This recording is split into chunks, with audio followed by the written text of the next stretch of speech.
All right. What's going on? How's everybody doing? Okay, so this is going to be a dev stream, but I've gotten pretty much all the boring stuff out of the way for this Binary Ninja plugin that I've been working on for this obfuscator called Garble. So some of you may recall that I looked at this obfuscator in the past, and this is because it was being used by Sliver. And this is being used by more and more malware variants now, so I figured it would be a good obfuscator to look at, and kind of once we get some progress on this plugin done, then and it's pretty much like most of the way there. I'm just going to kind of demo what I've done so far and what we can do to improve it. And then we'll probably look at some malware variants that are obfuscated with this, and then we'll deobfuscate the strings that are being used in this instance and see what we can gain from the samples. So if I go back, hey, it's Gozer. How's it going? Thanks for the follow. So if I go to our notes here, let's see. Which I already have up, and I go to the red team streams that we have here. I went over like a whole bunch of Sliver stuff, which was basically just looking at how the framework worked. And for those of you who are not aware, it's a C2 framework that's written in Golang, and they basically produce payloads that are leveraged by red team operators in order to gain initial access to environments, maintain that access, and then pivot to other places within the environment. And it's extensible, so there's like a whole bunch of plugins and stuff that people have written for Sliver using the Sliver Armory. So if I just pull up the GitHub here. Oh, cool. There's like a private Armory implementation that you can host yourself. But let's see, Armory, here we go. So basically it's extensible. It's kind of like the auxiliary modules in Metasploit, if any of you ever use that. But basically they allow you to import various different projects and then leverage them. So not only is it a C2 framework, but you can also use it it's also extensible, and then you can use it to leverage external open source projects. So it's pretty cool. But when we analyzed this, what was interesting was that they were using this Golang obfuscator, so it should be in the notes here. We also looked at Havoc, and I did a few streams on that too. Let's see. Yeah, so they have this build pipeline for Sliver that leverages this obfuscator called Garble. And essentially what this does, it's effectively compile time obfuscation of Golang code. And it has a few different mechanisms. The first is literal obfuscation. So this includes strings which are replaced by more complex expressions, and that's what we're targeting with the automation that I've written here, and I will show you in a second. And then effectively any expression that starts with a const. But basically I'm kind of narrowing the scope to just strings for now, because it provides a lot of value being able to recover strings out of the binary.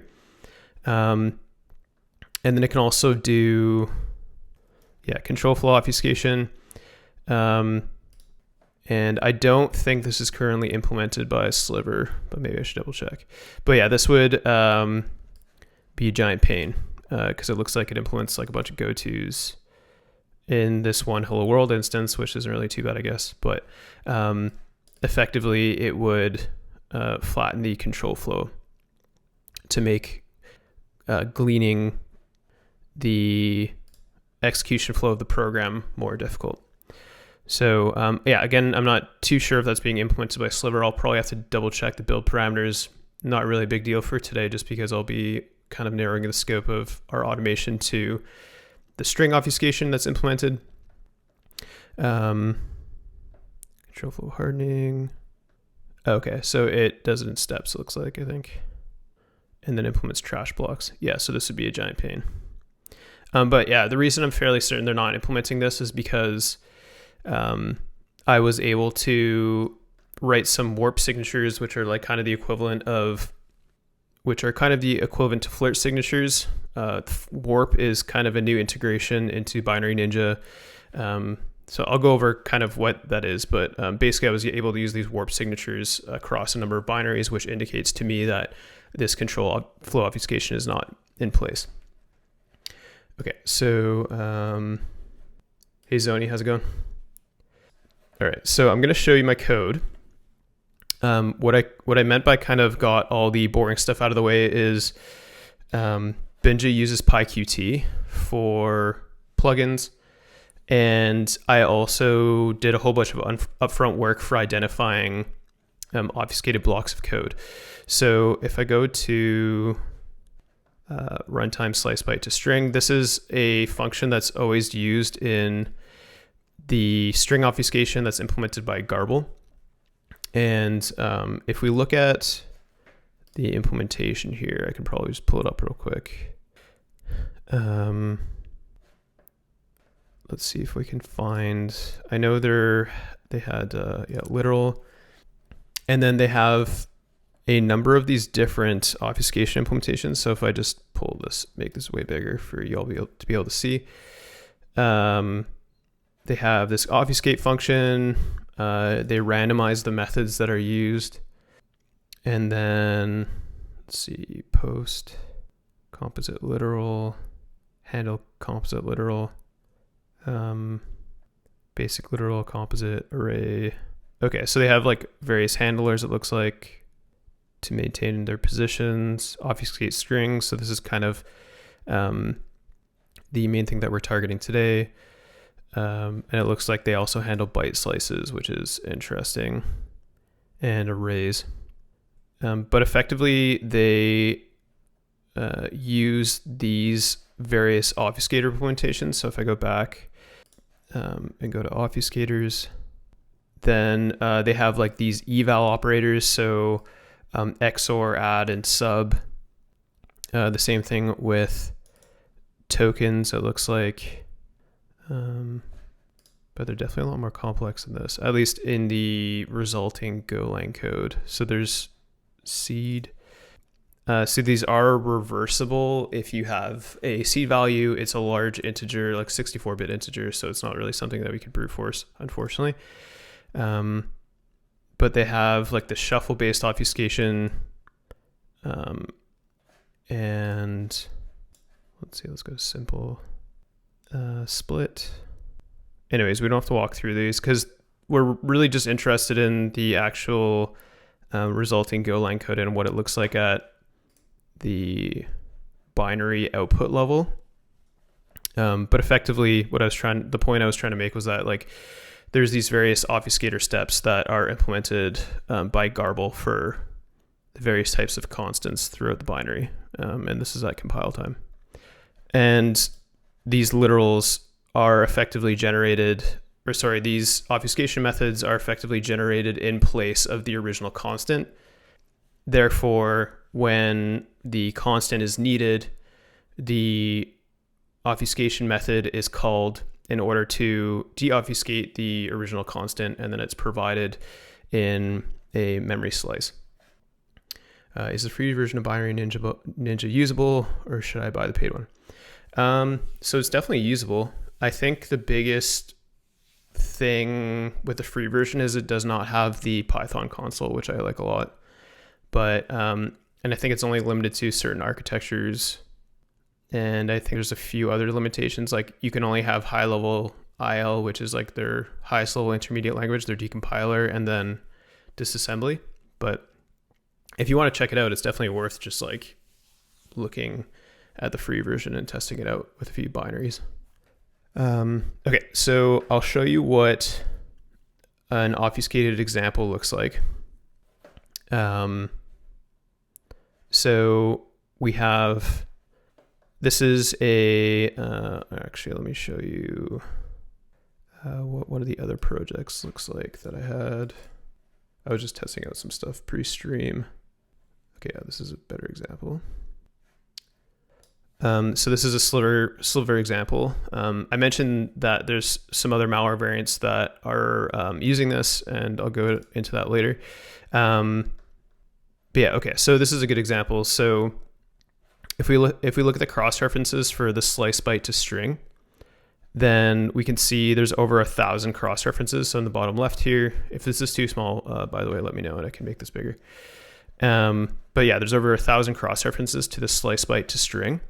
And how all of these obfuscation methods work is they'll have these large 64-bit integers that are being moved into stack offsets.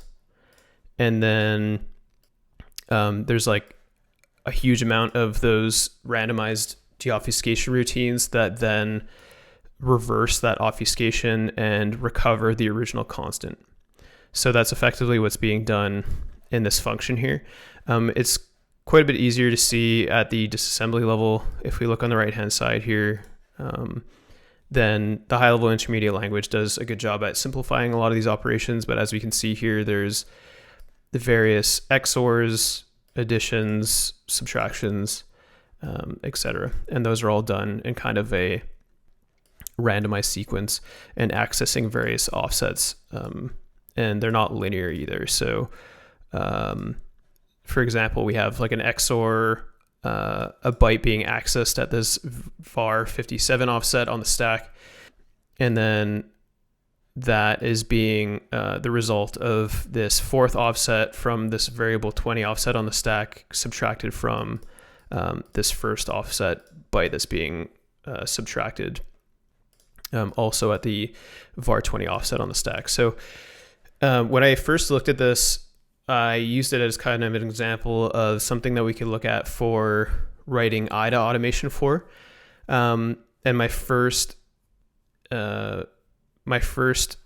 instinct was to attempt to handle each of these operators manually. So effectively write a parser for these randomized obfuscation operations, re-implement them in Python, and then try to handle each case.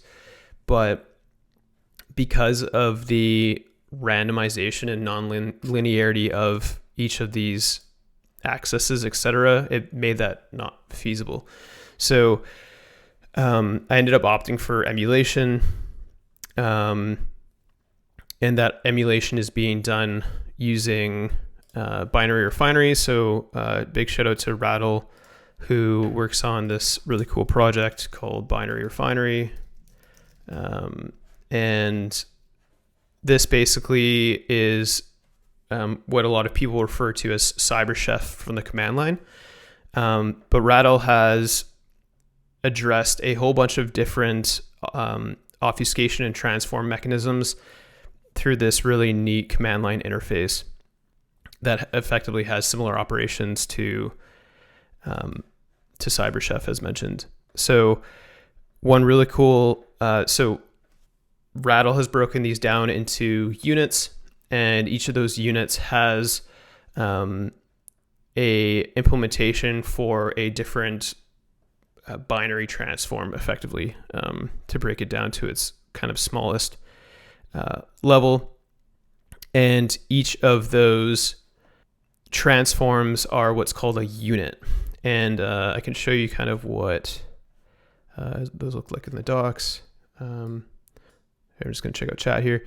How did you get into RE? And if you have any advice or roadmap, because it's overwhelming.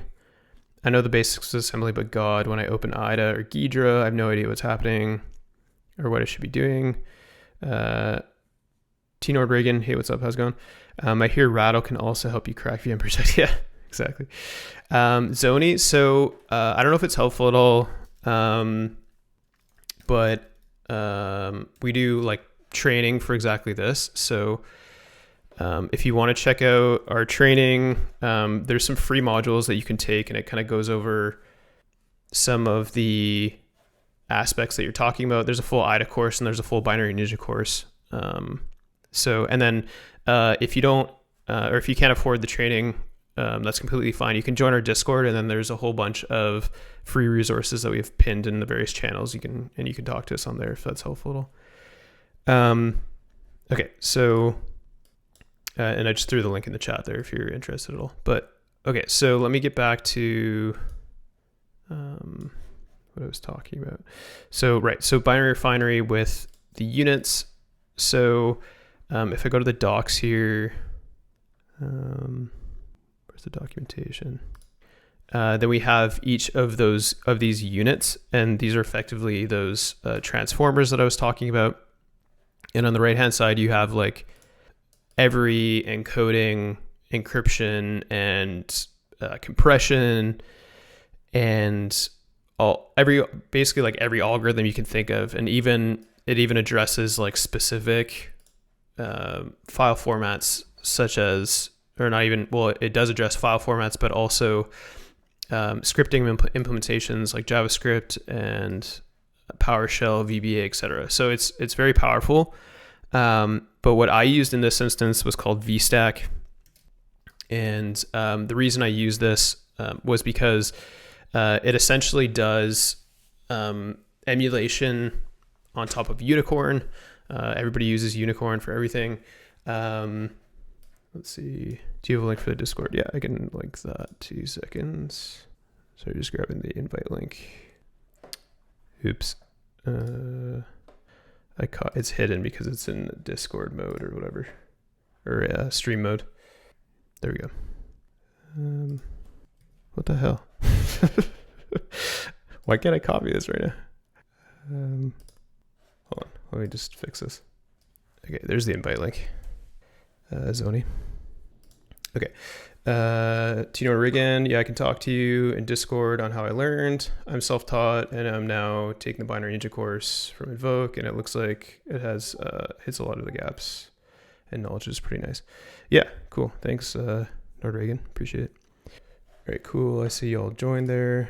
All right, sweet. So let's continue. So yeah, like I was saying, this vstack unit basically performs emulation with Unicorn, and then it essentially looks for writes to the stack as it's executing given instructions. So if I go to, let's see, I have the vstack code up here. So this was recently updated, so it might take me a little bit longer to look at it, but basically the reason I use this was because Rattle set up all of this emulation boilerplate, and then he actually has some pretty clever ways of monitoring writes to the stack and then avoiding things like culls and stack cookies, etc. So yeah, basically there was like a whole bunch of stuff handled here that I didn't really need to handle, which was really nice. So, okay, so if I go to the emulator for Unicorn, he also has support for other emulators such as Icicle, Speakeasy, and I think Speakeasy also uses Unicorn, so I'm interested in what's being used there, but that's okay. So yeah, he has all this boilerplate for Unicorn itself. And if I look at the vstack implementation, which is here, effectively it looks for, oh man, this got so much more complicated than the first time I looked at it.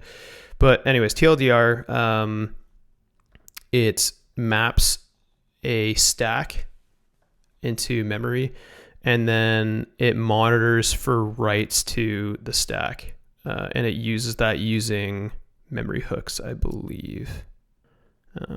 He'll probably correct me if I'm wrong, but yeah, it's definitely using hooks. So I didn't want to re-implement yet another wrapper for Unicorn because it's been done a million times, and he's definitely a better developer than me, so I just end up using his code. Let's see. Cool. Thanks all for joining the Discord. That's awesome. All right. So that's a lot of me blabbing about stuff. Let's see. Maybe I can just show you an example of what vstack looks like. So I think I had a virtual environment here. Yeah. And we want source bin activate. And when you install Binary Refinery, you have all the units available basically within your, you should always install it within a virtual environment because it creates like a whole bunch of different executable files. So if I list these out, you can see like all of those units are effectively a executable file. So if I do, let's see, vstack-h, then this is effectively a command line tool now that I can leverage to emulate instructions within a given binary. And then if I take that address that I just looked at in that binary, so I believe it's vstack, or let's use emit. So emit is basically like cat on Unix systems. And if I do ungarble sample, it should be this guy. Or no, wait, I was using a different binary, wasn't I? Let me double check. Oh yeah, it was the sliver one. So that will be under a different directory. And then red team. Okay, yeah. So emit will basically just output the first bit of the, or well, it'll output the entire binary into something that you can pipe with. And then these pipes effectively act the same as Unix pipes in that we can pass information from left to right into various commands. So if I do like emit and then peek, no magic available. If I do like hex dump, let me get like the whole thing. So let's just do, so if I do emit and then hex dump head, then we can just see that, okay, we have the start of the file there, but I thought peek would work. The unit extracts a preview of information of input data and displays it on the standard error stream. Okay, I guess you can't hex dump from there, but that's okay. But if we do like, I think there's like a p info unit, p meta. So this should give us all the portable executable metadata. So we can see this is like AMD 64, Windows GUI application. It's an executable, the image base address, the size, the entry point, etc., and when it was linked. So it looks like that was time stomped. And then, but yeah, so you get kind of the idea. There's a whole bunch of different units that I can basically pass this binary to right now and then do various operations on it. But what I want to do is pass it to vstack. So if I do emit and then vstack, then I have a whole bunch of different parameters that I need to provide to it. Fortunately, I have kind of pre-baked those because I was using this. Is the hex dump in little endian? No, it'll be in basically what it would be on disk, so not what it would be loaded into memory. It was, okay. If that makes sense. If it wasn't, then the header. Yeah, okay. I understand what you're saying. Okay, so so let's look at these command line options here. As I mentioned, I kind of pre-baked these. If I look at my plugin code, which is here, then here, let me make this bigger for you all. Then I have, basically we can do like vstack. We can simplify it down into just two parameters, which is -s, which is the stop address, and then just provide the start address. But I'm going to copy this whole thing here. And then I'm going to do vstack, and I'm going to replace these two addresses. So the stop address is going to be where it's going to stop emulation, and then the start address is where it's going to start emulation. So then if I go to, basically you want to start emulation at the beginning where these integers are being assigned. So I'm going to copy this 4BD address, and then the stop address is going to be where the slice byte to string call is made. So I'm going to copy that, and then let's see what this does. So I'm going to add v to make it verbose. And then the only other parameters I have here are capital W, which basically makes sure it follows the writes that are made to the stack within calls. So if a call to another function is made, dash lowercase c, which will basically wait for the call to complete if it's made, and then dash uppercase L, which is, I can't remember. What the hell? It's not in there. I can't remember what it's for. Anyways, I guess we don't need that. So maybe I can just get rid of it. Maybe that got taken out in this version or something. Okay, so, and then if I execute this, then we can see a whole bunch of vstack operations are happening. Maybe I can make this die earlier. We probably want to stop right before the call there. All this slow back and forth. Okay, so as you can see here, there's a bunch of crap that was also on the stack, but there's also this set file information by handle. So that is that deobfuscated string. And then we can also, what's nice about having binary refinery is we can also get the character output here as well, carvable characters. So you can use this carve command, which is also really powerful, to essentially get all of the printable characters and then up to a length of 9. So if I hit enter, then that cleans up the output and gives us the ASCII output there. So pretty cool. Okay, so say we wanted to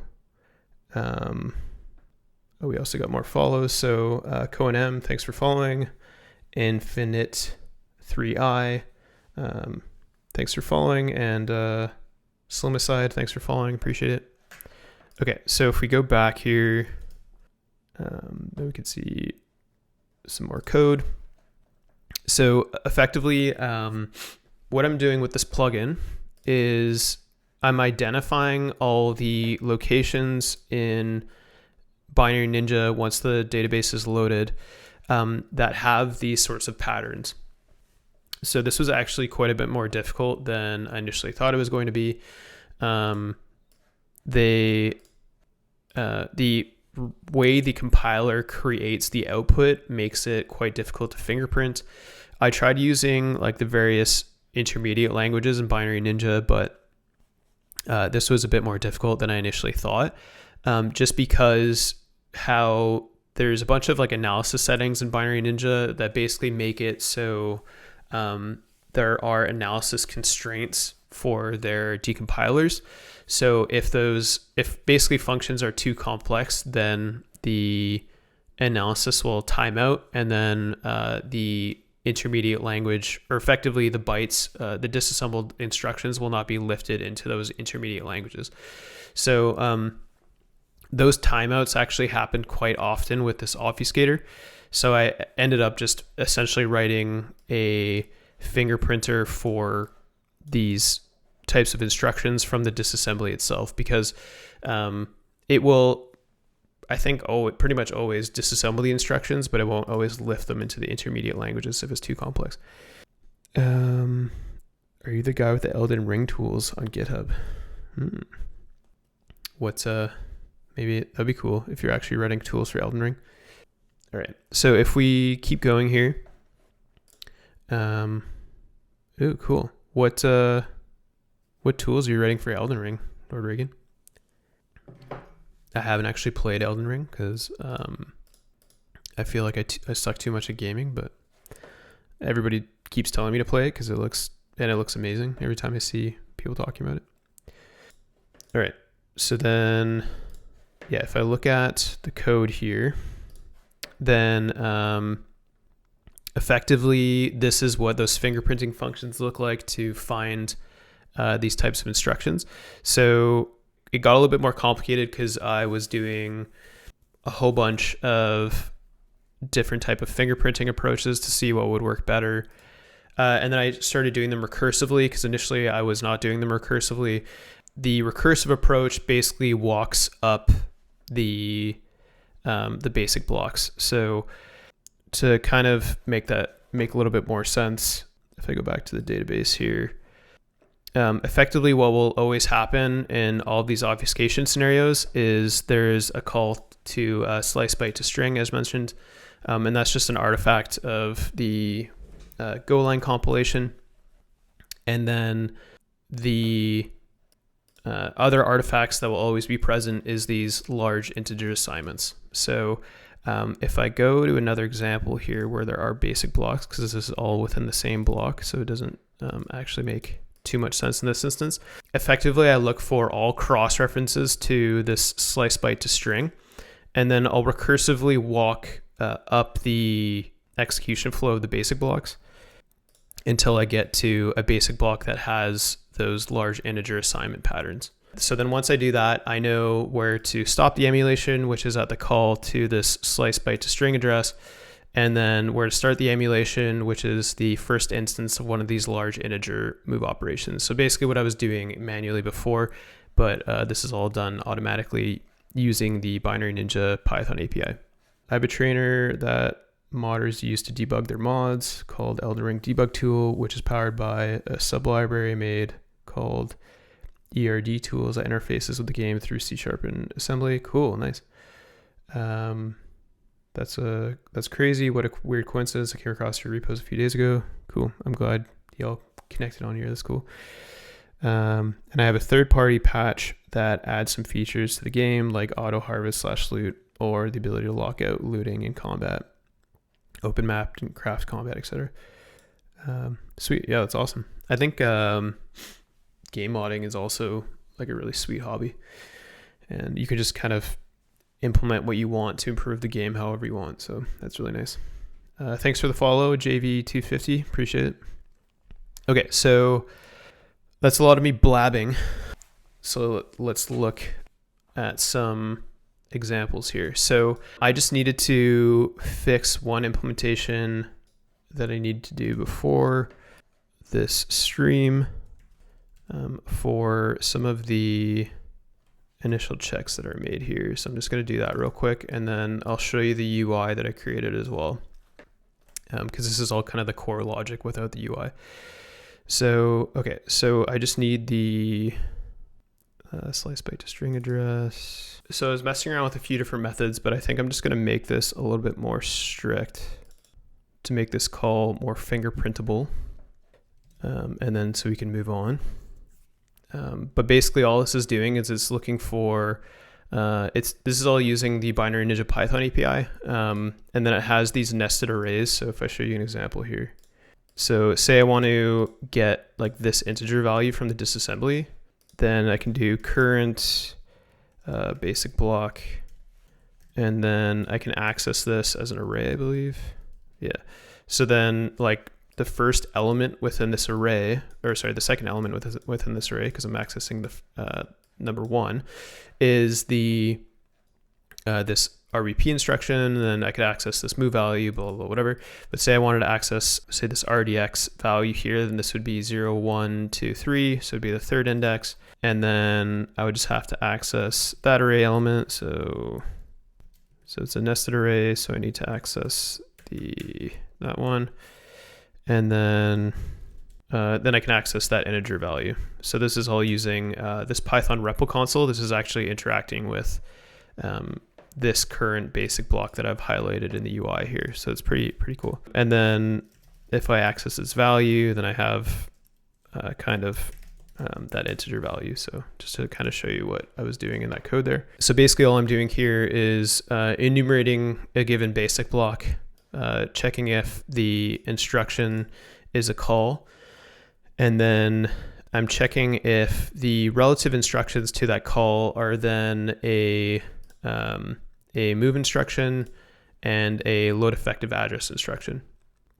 So not too strict. I was actually getting some non-slice byte to string calls within some of the instances here, so I just wanted to fix that up.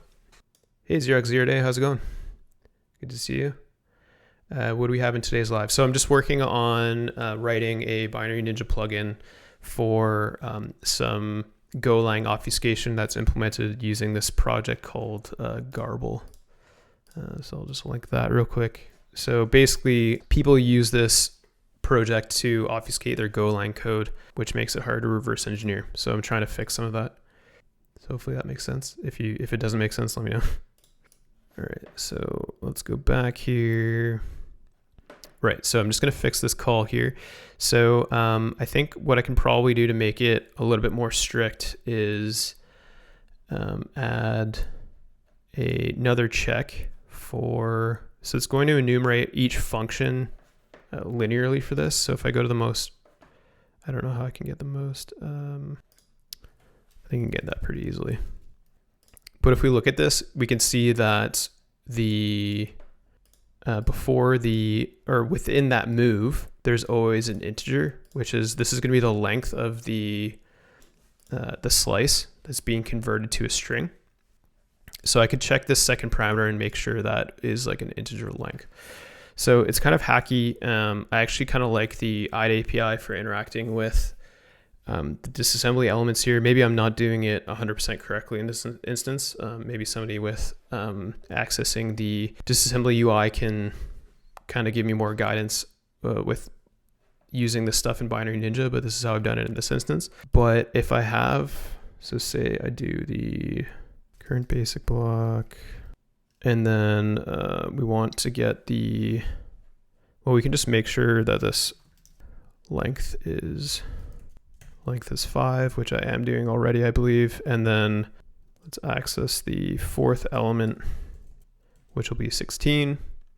So if we go back to our code here, then basically we want to, we're checking that this is a move, and then we'll do and if instructions I minus 1, 0, 4, dot value is like greater than, or we'll say less than. So basically all I'm doing is accessing, because I don't think there's going to be a string that's going to be larger than this, which if I convert it into integers or into base 10 number, like there's not going to be a string that's going to be like over 65,000 in length, right? So I'm just going to make that our check there. And then I'm going to do the same here, because there was an instance where there was like a NOP that was messing up this alignment here. So, okay, so then let's use that strict check as the first one. So I have first instance that we're identifying that slice byte to string address. I'm using that to basically get all the calls to that function. Okay, so we'll return that, and then I just want to double check my logic here. I'm going to show you what the UI looks like and how we can test it. If I copy this, so I tried using the instructions for like reloading plugins without having to reopen Binja, which should work, but they weren't working. So I don't know why. But basically I've been, every time I make a modification to my plugin, I have to like copy it, which is kind of ghetto, to this application support Binary Ninja plugins directory. And then, so I'm going to talk about some symbol stuff I did later with the warp signatures that I mentioned earlier, but for now I'm just going to try and stay on track. So I'm just going to save those before I kill Binja here. And then I'm going to close this. Okay, so these are all my like test things. So I'm just going to open up that Sliver database again, and then I'll show you what the UI looks like. So if I go to plugins now and go to Ungarble pane, this is what the plugin's called. It's called Ungarble since the project is called Garble. And then if I do, how the UI elements work is, this is all PyQt stuff. So this is the button that I'm about to press. It's get target locations, and basically you can assign these events to certain actions that are done with these elements. So when it's clicked, then it connects the get target locations function. And then if I go to that, then basically I'm calling find target locations, which will effectively find all of the cross references, or it will find actually all of the address ranges that we want to emulate, and then it will assign them to these location variables, and then it adds each of the locations to a given table. So if I reopen the UI here, this is actually a table, and then if I reopen this, then it uses the add data to table function to do that. And basically this just adds the start and end address that I'm collecting using my fingerprinting stuff to a big table. And I reuse this later to add the deobfuscated string to the same table.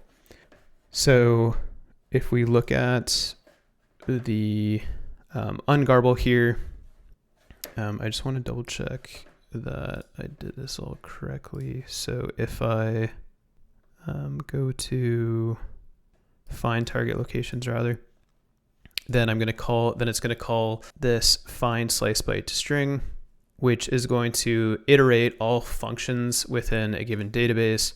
And then it's going to call this match disassembly advanced sequence basic block. This is a really terrible function name, and I'll probably change it for a given function. And then if I go there, then it will basically iterate through all the basic blocks within a given function. So f is our function in this instance, and then we access the basic blocks. So in the UI, it looks like this. So it's essentially accessing all these basic blocks, and then it will look for a sequence of instructions. So in this instance, it's looking for this sequence. So essentially it's looking for these moves followed by ensuring that their values of are like a certain size, etc. Basically looking for those types of operations that I mentioned earlier. And then we just look for a call to slice byte to string, again, kind of using a similar fingerprinting technique. All right, I'm going to reopen this.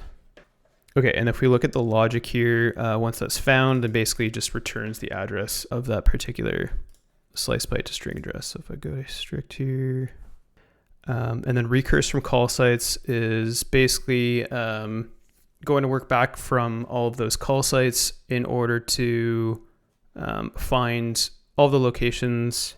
And then this is doing kind of more block check stuff. Okay, so if I link that up correctly, I think the address being used in this instance was incorrect, but let's debug that. And fingerprinting disassembly is not great either. And I'm going to show you a better technique for that using these new warp signatures. Okay, so on Garble, okay, so we have our log down here, which is probably being covered by my face. Basically, this is acquiring the slice byte to string call here, but I think this is incorrect. Okay, so let's look at this call. Okay, so it's also an integer, so it's going to pass that check. So we might have to make this even more strict. So, okay, so basically moving back from this call, if there's 1, 2, 3, and it's an XOR, then we can use that. Then I'm going to fingerprint for those using this technique. And this can be an XOR, and then do the same thing down here. Okay. And then again, we're going to do the same thing. So I'm just going to kill this and then copy it. Then let's reopen this. All right, now let's see if our fingerprinting works. So if this is actually working, it's going to take a bit because it's basically recursively enumerating all of those call sites in order to acquire the ranges for each string to ungarble. Another thing I wanted to do is what's cool about the Binary Ninja API is you can like wrap a lot of these functions. So right now the issue and why I'm getting like the pinwheel for OS X is that my plugin is effectively the main thread. Okay, yeah, so I got the correct one. I'm going to show you warp after this because I think it's probably the better approach for this, but the reason I'm doing it this way is because warp is not in every version of Binary Ninja. There is SIGKit, which I was trying to get working earlier, but yeah, if it's going to be deprecated, then I didn't really want to put in too much effort with it. And I'll explain that in a second too. But okay, so that's all working. So if I go to the basic block that it was found in, Then we can use this one. Then if I get my Python console open again, I can do current basic block, access the third element, and then the first index of that, and then, okay, so this is an instruction token. So like basically all of these disassembled instructions are wrapped in these classes. So if I print out like the type of this is a instruction text token. So in order to access the actual value, then I have to do .value. And then if I print out the hexadecimal representation of that, then it is 447560, which is indeed our slice byte to string address. So that's all correct. Okay, this is supposed to be 2x here. So it's hexadecimal. And then we're returning our value here, so that's all right. We have our slice byte to string address. And then we have recurse from call sites. So we're going to be recursively enumerating all call sites, as I mentioned earlier, once that address is found. So I'm just going to do a log for that. Logger, log info. And then we're just going to do and then we'll do that as a format string. Okay, I'm just going to print those for sanity's sake, because this should all be working already. Okay, so I'm just going to copy this again. So I'm going to kill Binja. Okay, so I'm going to run this again. So open our pane here, get target locations. I was thinking of buying an M4 Mac Mini. Yeah, the M4 Mac Mini pricing is super good. And I think for what you get, like in terms of power and stuff, it's definitely really good.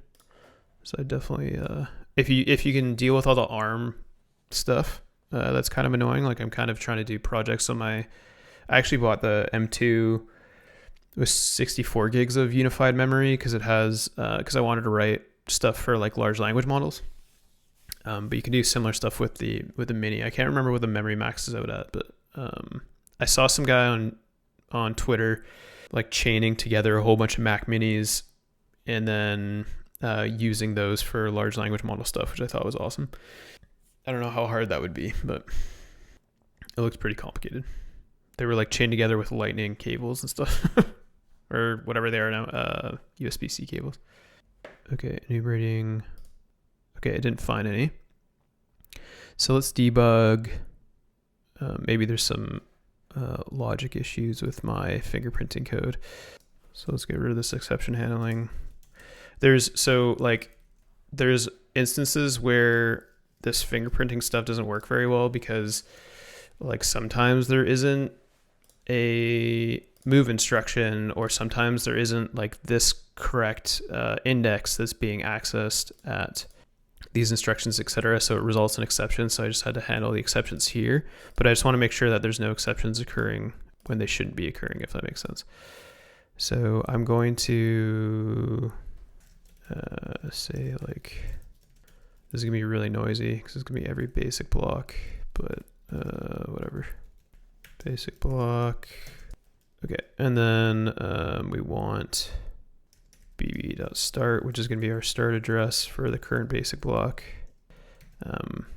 Just so we know where we are if there is an exception that indeed does occur.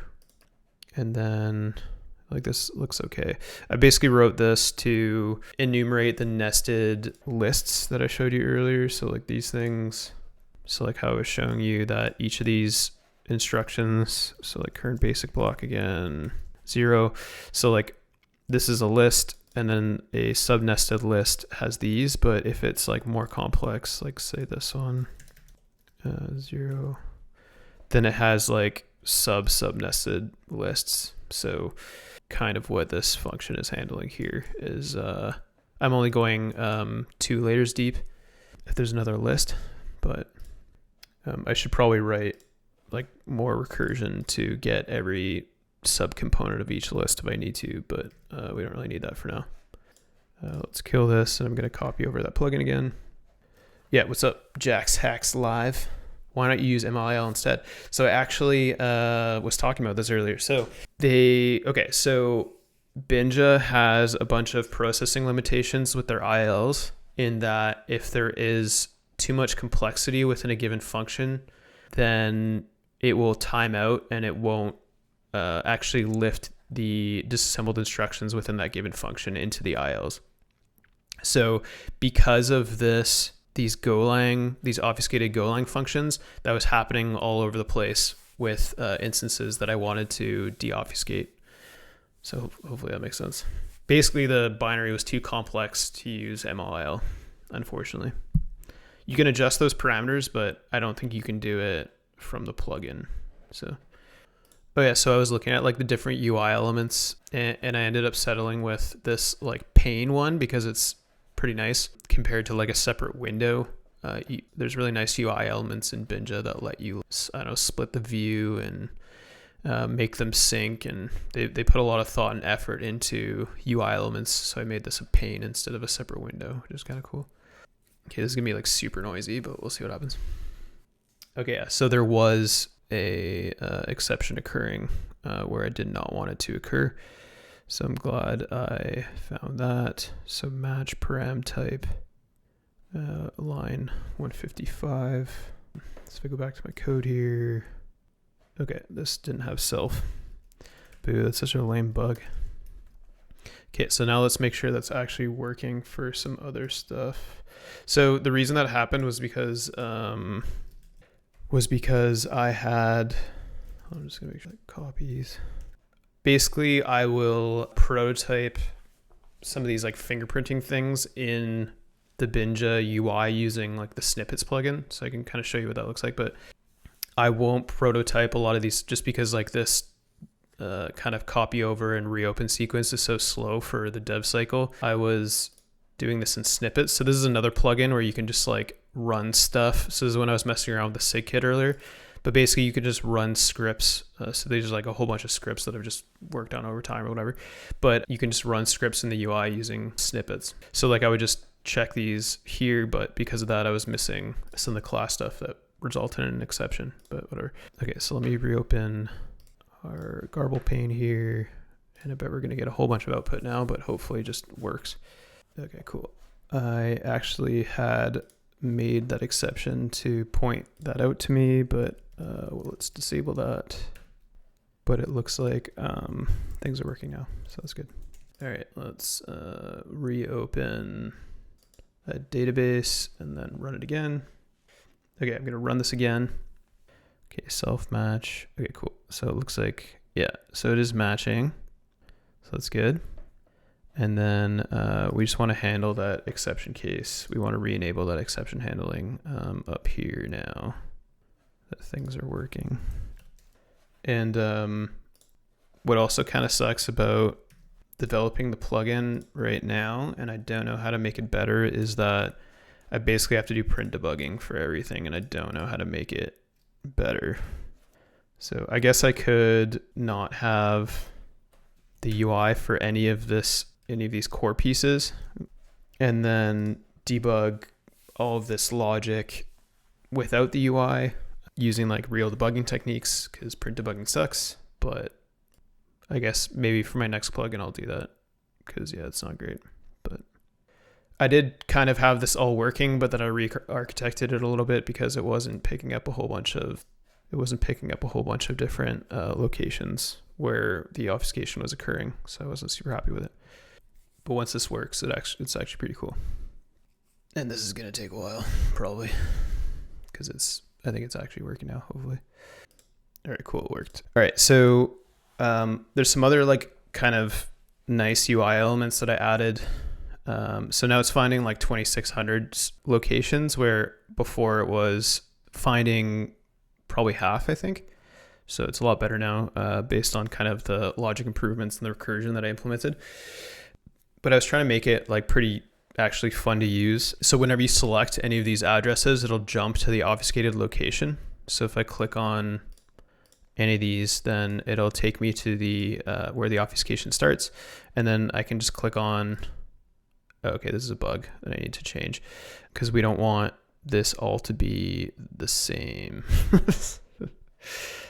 I guess technically this would actually be called at some point by the emulator, which is sort of clever, but I need to fix this end address. But yeah, basically, let's see if one of these works actually. Oh, cool. Yeah, it does work. maybe I don't need to fix that. But anyways, so this is basically the start and end address. You can click on either of these addresses and it takes you to that location. And then you can right click on either of these nodes. If this is too tiny, let me know. And then you can click on Ungarble string. And then basically it will deobfuscate the string and then store them on the right hand side here. So this is why I need to make this table a little bit bigger, because like some of these are long and they're not being displayed fully. So actually maybe I'll adjust that right now in the main widget here. So I can actually adjust the last column length to be larger somewhere.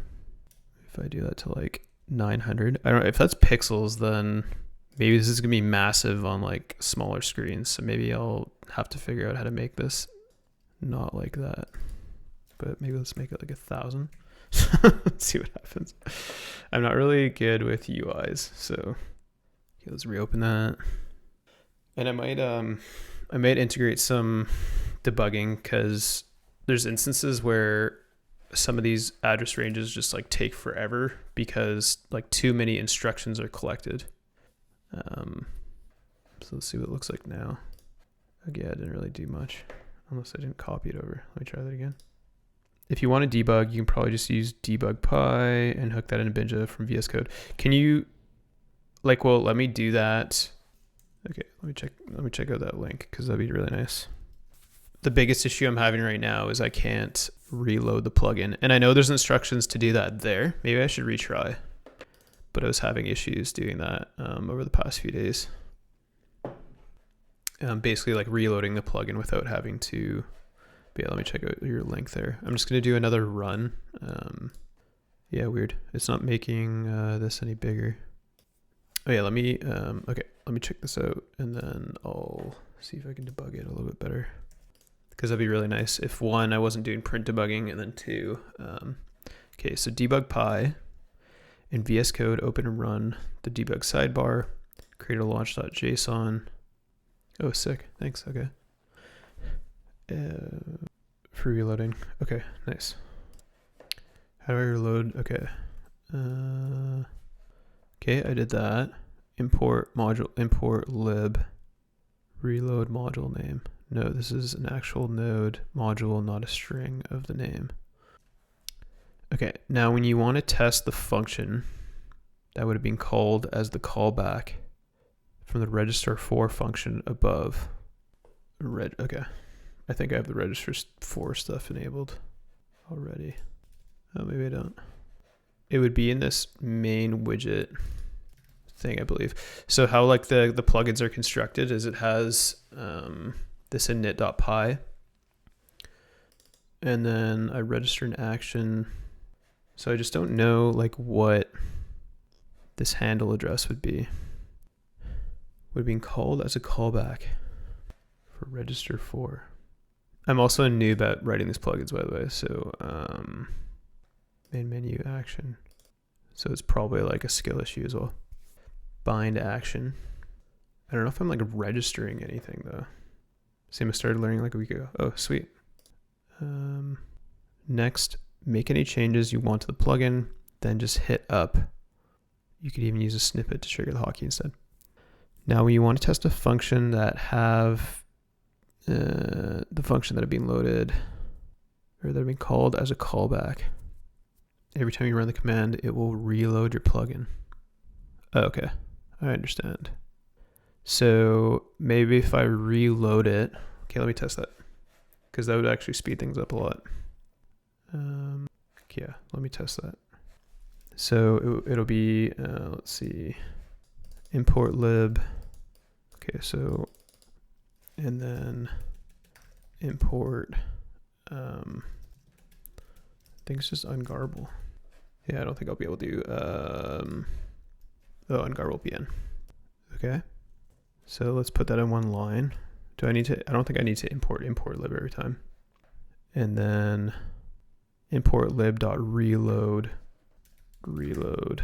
ungarble bn. Okay, that looks good. And then let's set up a function that we would, that needs changing.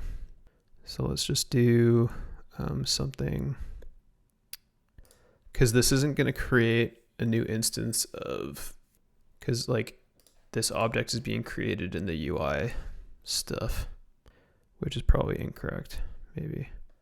But I think I can do all of this from the console, like Jordan is saying in that post, pretty easily. So like when this is initialized, for example, I'm creating this Ungarble object, so I'll do that. But I want to put this all in the same line, so I'm not UG. Oh, crap, I lost it, didn't I? UG is equal to that. Reload, import. What do you mean it's not defined? Oh, it's because the from, like all the stuff. So it'll be Ungarble bn.core, and this will be afterwards, like this. Maybe try plugin. What would that be different from what I'm doing? FYI, this should help you if you don't want to rename. Yeah, cool. And then Ungarble. Did I make a new comment? I don't think I did. Yeah, this is actually going to help a lot. So that was a good shout. Because I can just call the UI elements from the command line for now until I debug everything. And then we can start calling them from the UI. Because like the UI is kind of done. I just need to make a few improvements to the usability. Okay, so now that that's done, let me change. Maybe we can do something in the init like this. Hello from changes. And then I'm not seeing the new log, but I just saved that. But like when I'm initializing that object, I should see it printed. Or if I make like a new function here, or we can do it in, yeah, like I'm doing the reload and it's not actually reloading. Do you know what I mean? Like, am I doing this wrong? Yeah, weird. Let me just double check everything before I like just keep going with what I was doing. Reload module name. Note this is the actual module. Yeah, fine. Maybe if I actually specify this whole path. Yeah, weird. I don't know. I tried. It was worth trying. It would have saved a lot of time, but whatever. Maybe I'll maybe I can get. Maybe it's the way I've architected my plugin. Maybe I did it wrong. Let me get rid of those prints. Problem for future you. Yeah. All right, let's figure out why that end address was always the same. End address is dot append address. So this is incorrect, I think. In that address is match get off start. I don't know why I named that end addresses. It's kind of confusing. I'm going to leave that for a second. Get basic blocks. Caller. Okay, so yeah, that's why. Caller dot. So if I do the get caller, I think I need a different attribute. So if I go back here, that whatever, we can just use like this as a, so bv dot get callers, which is what I'm doing, and then list.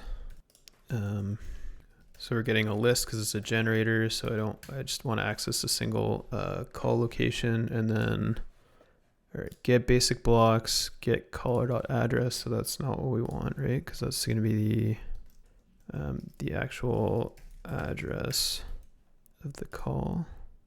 No, that should be right. Caller.address, address. Okay, yeah, it was just this mistake. So we want caller.address here. Okay, so that's fixed. Okay, so let's take a look at this now. Back here, and then copy that, and reopen Binja.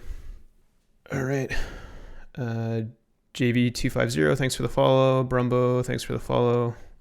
Chad B Noob, thanks for the follow, appreciate it. All right, I'm gonna reopen Binja now, and then reopen our project, and then yeah, I kind of want to see if there's instances where this is still going to be slow, but we could probably move on to something more fun. And I'm going to show you the warp stuff I was working on too, just because it's like important and interesting. So get target locations. So this should all just work now. And oh yeah, so the other thing that I wanted to mention was there is some stuff to make this a background task rather than just hijack the main thread within Binja, like the main UI thread. And basically that makes it a lot better because it's not blocking like the entire user interface by like just hitting a single button in Binja that takes a while. So, okay, so we got like, here I can disable some of the other print stuff that I have now. And yeah, Jack Hacks live. I might just, I don't know if I'm gonna set up the debugging right now just because it'll probably be kind of boring. But okay, so, but yeah, I do definitely want to get the live debugging for the plugins working because that'll be a lot better. Okay, so now if we click on each of these, we can see the obfuscation start address, and then the end address. And if I click on the end address, this is the call site like after this large sequence, right? So 4622 EB is where this starts.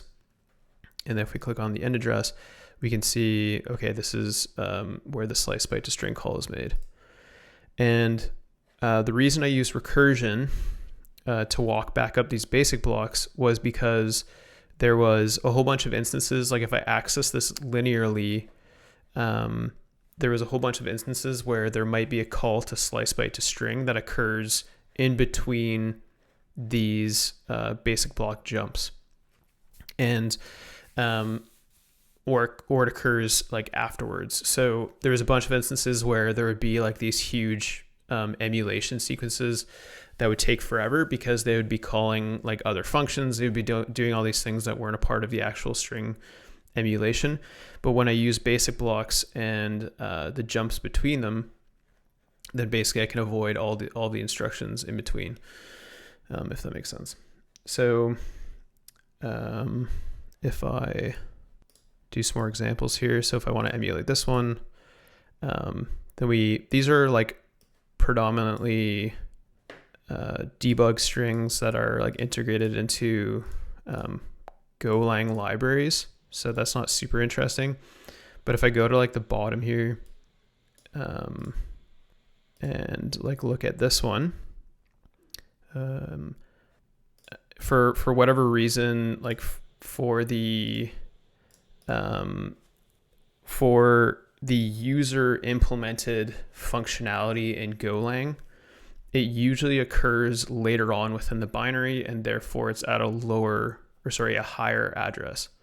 So like if I right click and deobfuscate these particular strings, these are actually all sliver present strings, or at least the vast majority of them are. So there are instances where we're not getting certain strings, so I need to debug those. But basically all this is doing is when I right click on each of these strings and then click on Ungarble string, then it's grabbing the address, the start address within a given column, the end address, and then it's passing this to our run vstack call here. And this might look crazy, but this is just because like how the overrides work in like in the syntax how the syntax works in binary refinery. But basically I can load this like command line pipeline thing in order to basically do what I was doing on the command line before, but from my actual Python code. And then basically I can run vstack using the start address and end address that I am pulling out of the table here that I have in my plugin, and then it'll emulate that string and then put it in this ungarbled string column. So pretty cool. So the other thing that I had, and it might hang, is the, so like agents. So this is like all the agent C2 stuff. And I can probably put some stuff in place to prevent it from hanging indefinitely, is ungarble locations, which will basically ungarble every single location within this table, which is like over 2,000 strings, so it's going to take a long time. So, and then what I wanted to see if we could do, actually what I'm going to do is commit this. I'm going to add this. So I'm just going to say adding call site of slice byte to string. And if we look at those changes, basically those are just like the changes that I implemented. And then some of the recursive stuff that I implemented yesterday. So I just wanted to commit that before I make any further changes because it's working pretty well right now. Okay, so essentially, yeah, that's what I wanted to get done first. And then what I wanted to see is if we could ungarble all of these strings. And then if we can, to see like what other functionality there might be. And there is a C2 address, command and control address in the sliver sample that I wanted to see if we could also recover. So I'm just going to hit ungarble locations, but I just wanted to make sure all the stuff is hooked up properly.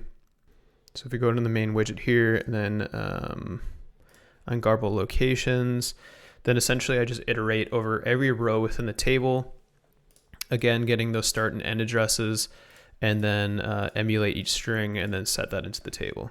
So let's do that. And again, this is going to take a little while. It might take a really long time. The first time I did it, took quite a bit of time, but it recovered all the strings eventually. But if it takes too much time, then I'll probably just kill this and see if we can optimize some of the other locations. But yeah, while this is running for the first time, I'm just going to do a quick bathroom break. I'm just going to run a quick ad for the malware analysis training that we do, and then I'll just set the be right back screen up. So be right back. Hey everyone, my name is Joshua Reynolds, and welcome to the Invoke RE Introduction to Malware Binary Triage course. Throughout this course, you will learn to triage and reverse engineer malware binaries using a number of proven techniques. These include static analysis, which is the concept of analyzing malware at rest, and dynamic analysis, which is the concept of analyzing malware as it executes. We will also be analyzing network protocols used in malware command and control communications, malware obfuscation, packers and how to unpack them, process injection, how to write effective Yara rules to detect malware variants, and how to compare malware samples at a binary level. This course consists of 11 modules, each containing lectures and practical labs to apply knowledge that you have gained as you complete the course. We provide both video and written materials, so no matter what your learning style is, you can complete the course successfully. Thank you for checking out the course, and we look forward to teaching you.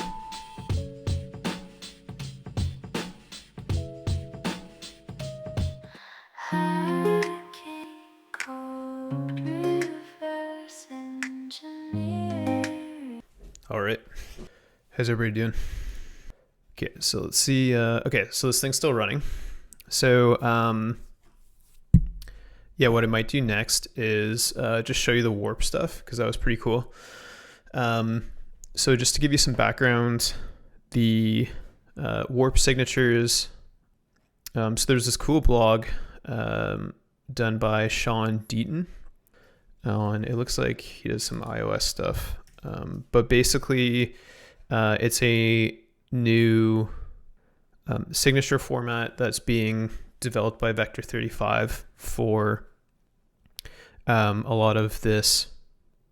So basically creating signatures for type libraries and essentially libraries from any project that would be statically linked into a binary. And the reason that these signatures are important is when you load a particular binary and it has a statically linked function, is you want Binary Ninja to automatically be able to identify that. So Sean did a quick blog, it looks like on December 27th. I'm just going to throw that in the notes for later. So let's just do, what's the date? January 4th. Oh yeah, Happy New Year, everybody. Binary Ninja. And then we'll just do warp blog. And then what else should I link here? I'll put in binary refinery, because I mentioned that a whole bunch of times, which I will also link in the chat. Refinery, GitHub. And then I'll link the docs here too. I'll put this in there. And can I link to vstack? I can too. Cool. All right. So yeah, so check those out. But basically, warp is a new function signature format that was developed by Vector35, and I'm not particularly familiar with the algorithm that they used, but it seems to work pretty well. And essentially, it distills a given function into a UUID, which I guess has enough information to store attributes about a particular function. I don't really know how that's possible, but apparently it works. So I downloaded the latest version of Binary Ninja, and I enabled. Oh yeah, I can't open it because it's still hanging. I wonder which function it's hanging on, but I'm just going to reopen this, and we'll see what we can optimize in Binary Ninja for that function identification. So I'll reopen this, and then in the settings, there's basically, I think it's in the blog too. Yeah, it's in the blog. So in the analysis section, you can just enable warp GUID generator and warp GUID or warp matcher, and then that will enable this new function matching functionality in the 4.3 branch that's currently in dev. But if you have a version of Binary Ninja, you can actually use all of this right now. And if you want to try out the functionality, you can literally just you can like right click on any given function and then go to plugins and then go to warp and then do copy function GUID. And then down here, you probably can't see it because my face is in the way, but this generates a GUID for this particular function. So say this function was important. Maybe let's actually do it with a real example, like the slice byte to string thing that I was trying to match earlier with my disassembly byte matching. Say we wanted to find the slice byte to string function within a given binary. We could generate a signature file that has these warp signatures in them and then apply them to like all of our future Binary Ninja databases in order to find where slice byte to string is. So because of how Golang works is, yeah, exactly. So like the way it's like the warp algorithm, I think is a lot more complex than how I'm describing it, but basically it'll take function attributes and then like wildcard out a lot of these relocation parts of the instructions. So like you would want to get rid of this relative call address, these relative call address bytes, but you would want to keep the opcodes related to the call itself. And effectively what the warp algorithm is doing is it's distilling a number of attributes that it's extracting from a given function into this GUID. So say I want to see if another binary has this slice byte to string function in it, then I can right click on this, again, do the same thing. So I'll just go to copy function GUID. And then if I open a completely separate piece of Golang malware, since slice byte to string is a part of the standard library for Golang, then it should have this function. Then I can open this other piece of Golang malware that likely has slice byte to string in it. Then I'll right click, go to warp again, and then find function from GUID. And then if I paste that GUID that I just copied there, then it says that there's no matches found. So that's kind of interesting. And I know this has it. So maybe let's try that again. Hold on. Warp. Copy function GUID. I don't know what attributes it's using. So maybe... yeah, interesting. It's not finding a matching function in this particular binary. Export as dwarf warp. quite possible there is a difference in the Go optimizations for the function. There might not be a list. Yeah, exactly. But let me show you why I think that might not be the case in this instance. So if I open our plugin here, and then I get the target locations in this binary, I'll be able to find where the slice byte string addresses from my crappy disassembly matching. So it found like a whole different set of strings in this binary, right?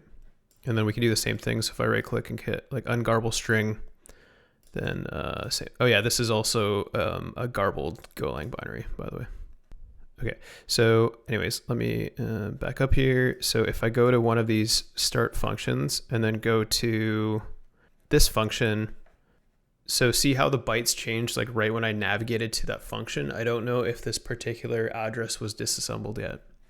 So it might be and then if I right click, go to plugins, warp, and then I go to find function from GUID, and then I paste the same GUID as before. So again, I'm going to do the same sequence. Warp, copy function GUID, go here, warp, find function from GUID. Oh yeah, it's not matching. Okay, that's good to know. So maybe it's not as reliable as I thought, and maybe the byte matching that I was doing is a little bit more reliable in this particular instance. But yeah, I think you're right. It's probably just different enough that it doesn't match in this instance. But what's cool about, so like that's not very useful, just copying GUIDs around, whatever. But you can like right click and then go to warp, and then you can actually do generate signature file. So if you have so if I open another example here to show you what this looks like a little bit better, is I have this sliver sample that actually has function names, the Golang function names embedded within the database. Not all of them, but there's a lot more in here. And then if I just make this symbol function menu a little bit bigger, or symbols menu a little bit bigger to show you all the symbols, you can see these are all the Golang functions that we'd probably want to know where these were in other databases, right? So, in other Golang malware samples, if they match enough based on optimizations, etc. But if I right click and then go to plugins, warp, and then generate signature file, then this will actually create a warp signature. Sorry, this will actually create a signature file containing every GUID for every function and function name in this database. And I believe it also does types, type information. And then it'll actually save that to a file that I can then apply to other Binary Ninja databases to see if any functions match based on the warp matching algorithms, if that makes sense, or the warp algorithms to generate that GUID. Basically what you would do is you would copy that signature file into your signatures directory for your user, and then every single time you open a new binary in Binary Ninja now, it'll try and apply all the warp signatures that you have in that signatures file, and then it would apply the function names that match for that given GUID. So I did that in an example here, where if I reopen this other file, it takes a long time to analyze because these are all Golang. If I go to this 3BD with symbols now, the reason this has symbols is because of the warp signature that was applied. So if I go to symbols now, on the left-hand side here, you can see all of these function names that were applied. This was from a warp signature that was copied from this other random Golang sample that I recovered the symbols for using some other techniques. So pretty cool. And this is also obfuscated using the same Garble library, so pretty interesting. But essentially what you would want to do with this is, let's see if I can find... so there's this awesome blog from Trellix, from Max Kirsten, who effectively did this with Ghidra for like a whole bunch of different binaries. And I think in Ghidra it's called, I'll make this a little bit bigger, function ID signatures with Ghidra's function ID. And what's cool about this is they have this thing called BSIM, which is short for behavioral similarity. And you can actually host a server containing these similarity signatures that can then be applied to a given binary. So the reason that this is so important and interesting is because if you have, say, a whole bunch of these stripped Golang binaries, but you have a server with all of these signatures that contain valid function names and function information, then you could effectively apply these signature attributes. So like this is a BSIM signature for a given project. You can apply that to your Ghidra project and automatically identify a whole bunch of different function names. So that's effectively what Max did in this blog post. And I think he presented it at DEF CON and a whole bunch of other places last summer. So really cool blog. Definitely suggest checking it out. So I'm just going to throw this in the notes too. Recovering symbols for Ghidra using BSIM. All right, cool. So yeah, that's basically TLDR of Warp. The other thing that's kind of interesting is that it's written in Rust. So let's see in that blog that came out. So it goes into how to apply them, which is kind of what I just showed you, and how to generate them, which is also what I just showed you, and where to install them.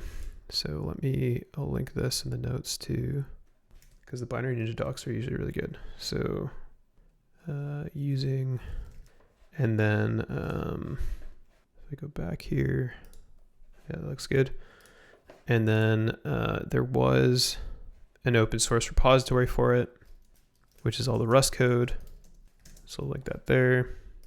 And yeah, so it's all written in Rust, which is interesting. So let's see the function GUID. You must be able to disassemble instructions, identify basic blocks that make up a function, identify register groups with implicit extend operation, identify relocatable instructions. And the GUIDs are effectively made up of the UUID version 5 namespace, and basically doing what I said. So it'll zero out all instructions containing relocatable operands. It'll exclude NOP instructions, blah, blah. It'll exclude instructions that set registers to itself that are effectively NOPs. Yeah, that makes sense. But if you want to take a look at the code, that's on GitHub there. But it's pretty interesting. Okay, so what can we do next? So I was interested in optimizing this further and seeing if we can make it a background task so that it just doesn't like freeze the whole UI effectively when I set it. Another thing I wanted to do is to see if I could, how many like samples I could find using Yara signatures on UnpackMe for garbled binaries. Which do you guys prefer? All right, maybe we'll see what we can find on UnpackMe. I have this tab open here. Hopefully my session is still active. It is. So this is a service run by two friends of mine who effectively created a service that is made for unpacking malware. So the term packing is effectively the nomenclature used to describe deobfuscation, like automated deobfuscation mechanisms that are used by malware to unpack their original binaries in memory. And then that outer layer is usually used to bypass antivirus and things like that, using a whole bunch of different techniques, using compression, using encryption, using just normal code obfuscation, etc. But one cool feature that they have is the ability to write Yara signatures and search across a whole bunch of search across their entire database of unpacked malware. So this is like a big selling point for them, since one, it's really difficult to unpack malware in real time like they do, and then once you do, it's valuable to have those unpacked samples, so then you can like do stuff with them, you can detect the malware, etc. So what I wanted to do is see if we could identify any more of like either sliver samples or similar code using some of the attributes that I was able to recover today. So if we look at some of these symbols that I was able to recover, all right, I might reload that other one and then we'll mess around with some stuff. But there's some of these algorithms that are used in the obfuscation that are used over and over again. So I was thinking we could write a signature for those and then search for those binaries. So, because I have that warp signature that I generated before in my directory, this will be applied once this is done processing, but this is going to take a while again because it's a Golang sample. So, but if we get cross references to the slice byte to string, then we can probably write a signature for these, or I can look for, it'll be a lot easier once this is done, but I can use actually this one. But it depends on if I want to find sliver examples or just other stuff. So maybe let's do, all right, so this is probably too basic of a sequence, like this XOR load whatever.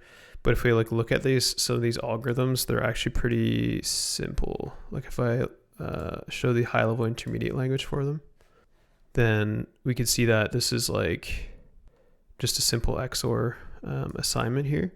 So given that there's going to be these algorithms that are consistent throughout samples that are garbled in this way or whatever, let me split this. I can create a signature with this. And we'll just use this as a first example, and maybe it won't work, maybe it will work. But say I want to create a Yara signature using these given bytes, then I can copy, I'm just going to copy them as is, and then we'll create a Yara sig using a different way. So let's do, so for those of you who do not do any malware analysis stuff, basically Yara signatures are just like byte matching signatures that you can use to find files with byte sequences, etc. So let's do rule, and then I'll do strings, and then we'll use this sequence as an example. And there's ways you can automate this too, but just to illustrate it for the stream, I'm going to do this by hand. And essentially you want to get rid of, again, the position dependent sequences in these disassembled opcodes in order to make the signature match more locations effectively, or be more generic.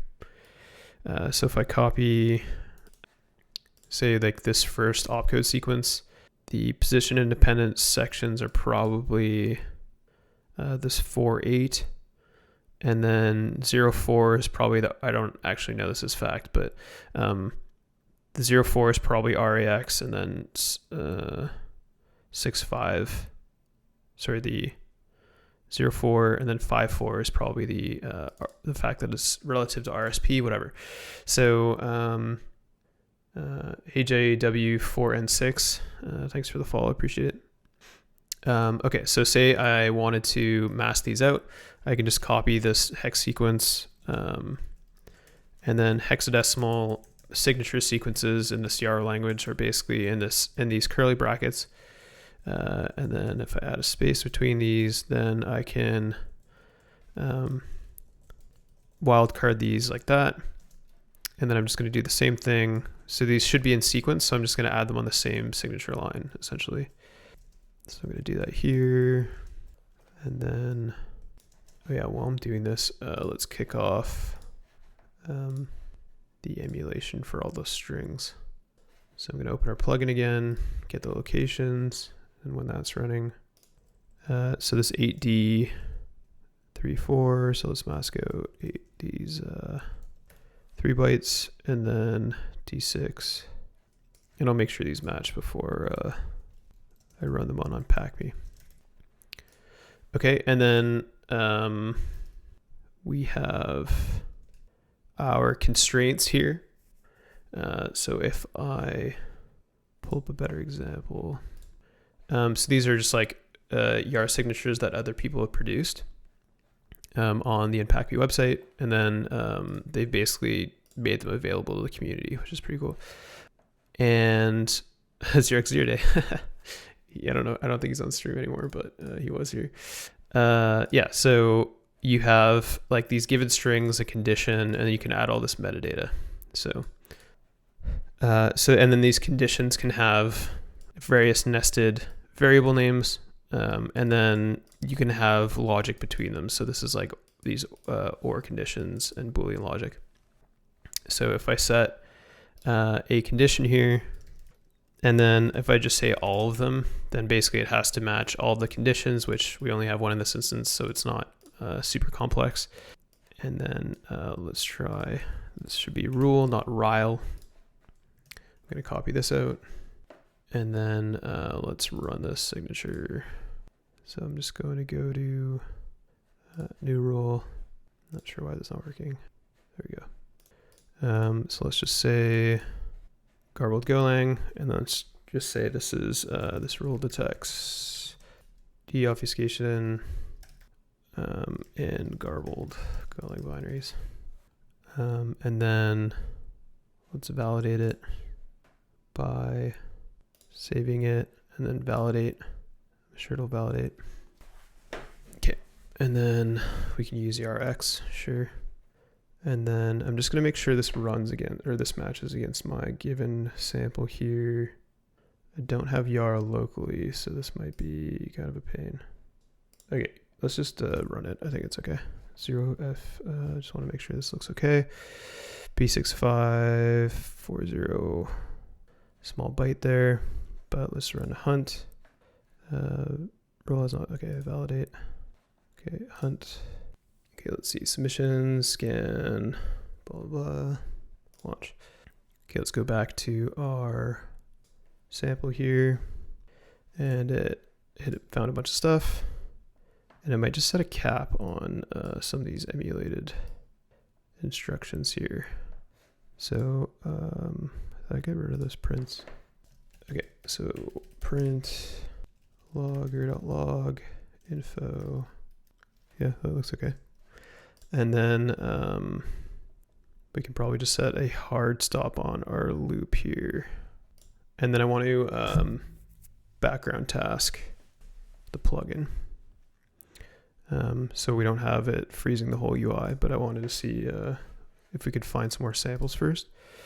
Oh, my headphone just died. One sec.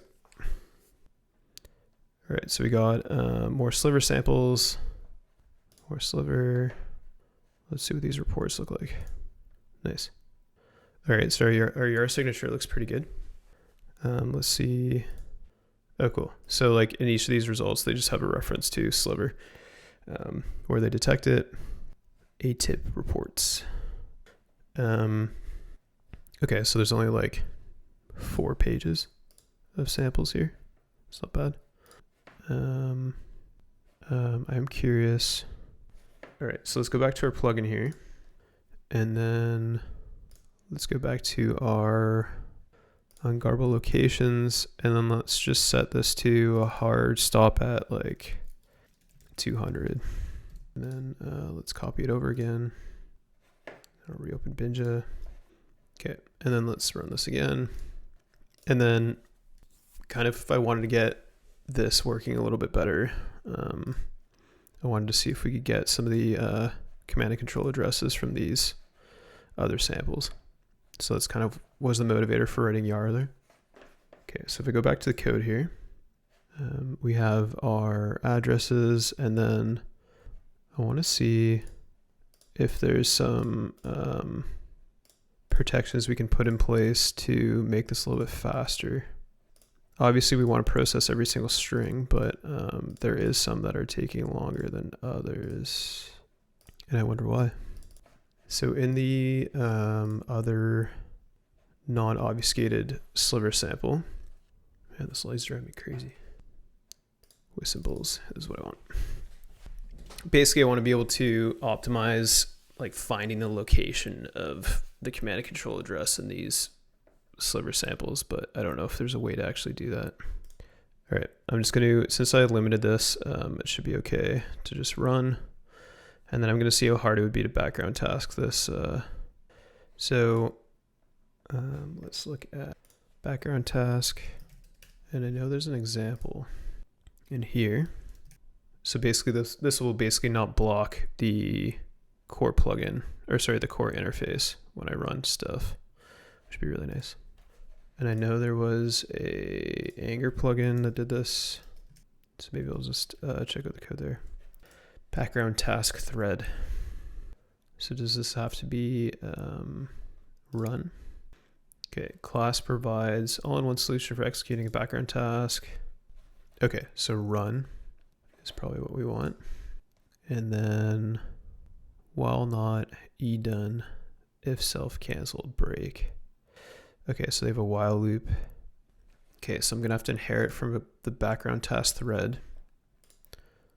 Yeah, I think I can do this. Okay, so when I limited it to 200 strings or whatever, it didn't take that long. So that's pretty cool. So now let's do it from 500. I guess we can just work on the background task and then we won't have to worry about it. So, okay, so let's do Ungarble. And then we'll do that. And then in our background task thread object, we're gonna have that. And then the main function that we want to background, so like our quote unquote run, maybe we shouldn't do this in the main object actually. So emulate locations, because what's taking so long is the actual emulation piece, not anything else really. The initial identification is pretty fast. So we can try this for now. And then we'll have emulating locations. And then this true Boolean is just for whether or not it's cancelable. And then in our run, we'll have this similar while loop, but it'll be in the for loop of each instruction. And then in the initialization, we're gonna have to pass the locations. And then in run, we're gonna do run vstack. And then you don't use IDA? I do use IDA, Mr. Elfman. Just using Binja for today for plugin development because it's a lot more fun in Binja than IDA. Do you have the Hexarrays plugin? I do. Do you want me to show you? Here's IDA. Sorry to flashbang all of you. And here's the Hexarrays plugin. Cool, huh? You got to get the dark theme. I do have it. Colors. I had it disabled. I can't remember why. I think because of another stream I was doing. This one, which murdered IDA apparently. I don't know why. There we go. Is that better? Rip. My VM is being slow. I don't know why. Maybe because I'm streaming and doing all this other stuff. I don't know. IDA is unbeatable. Have you tried Binary Ninja though? Okay, so what was it doing? Oh yeah, so I've tried the NSA one. Ghidra. Did you like Ghidra? I think it's really like it's unbeatable for it being free and open source. Okay, run vstack, and then what was the function that was calling run vstack? IDA is free if you own IDA. What do you mean?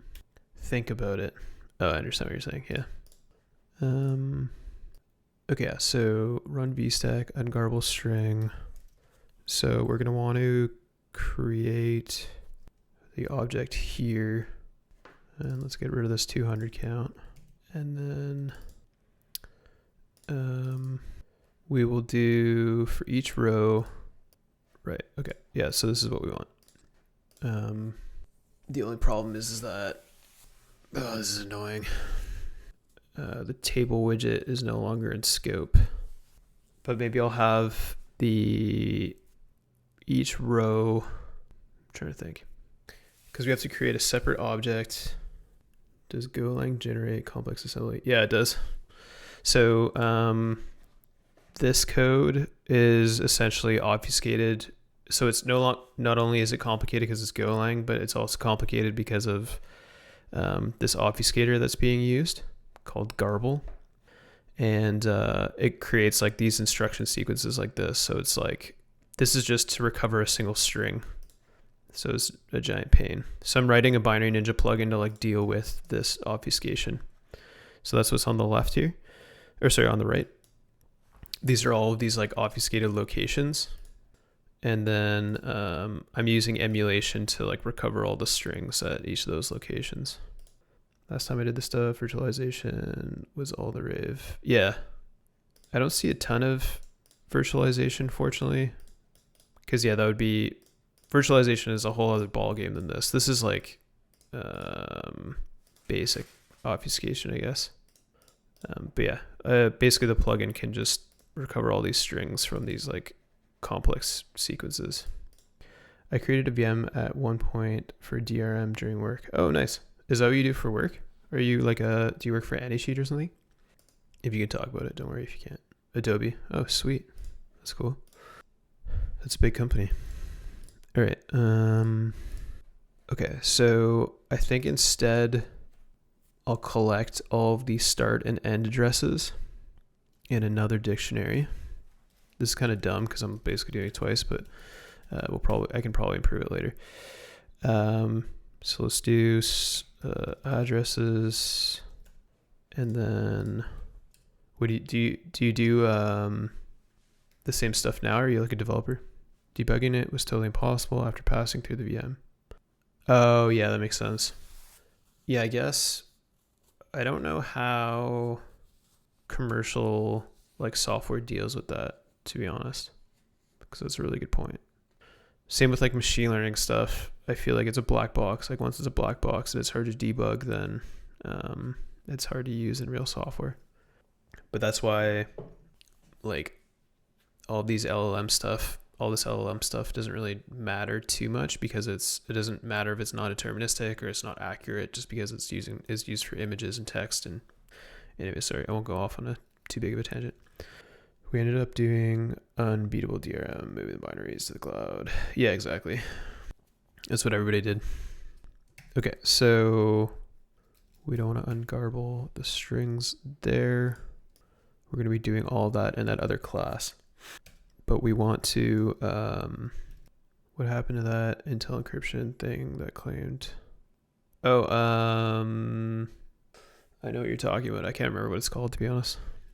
I think people always end up breaking, like if you have physical access to it, I think people always end up breaking it for the most part.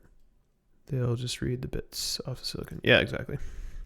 And there's like crazy, like I'm not a huge hardware hacker, but I go to Recon every year in Montreal, and there's people there who like, they'll like, what's it called? When you remove when you decap the die, and then they'll like read bits using microscopes and like all this crazy stuff just to recover data and recover encryption keys when the hardware starts. Intel revealed to us that they have capabilities to record electron movement. Whoa, that's wild. That's really wild. Yeah, I can't, like, the whole hardware world is just it's completely different. Okay, so addresses, and then once we have them, we're going to create one of these objects that will do for location in self.locations, run vstack, and then we just have, we need to pass the data to self dot, and then data is the first, so it'll be self dot data. I have reversed basic virtual machines, and that's pretty fun.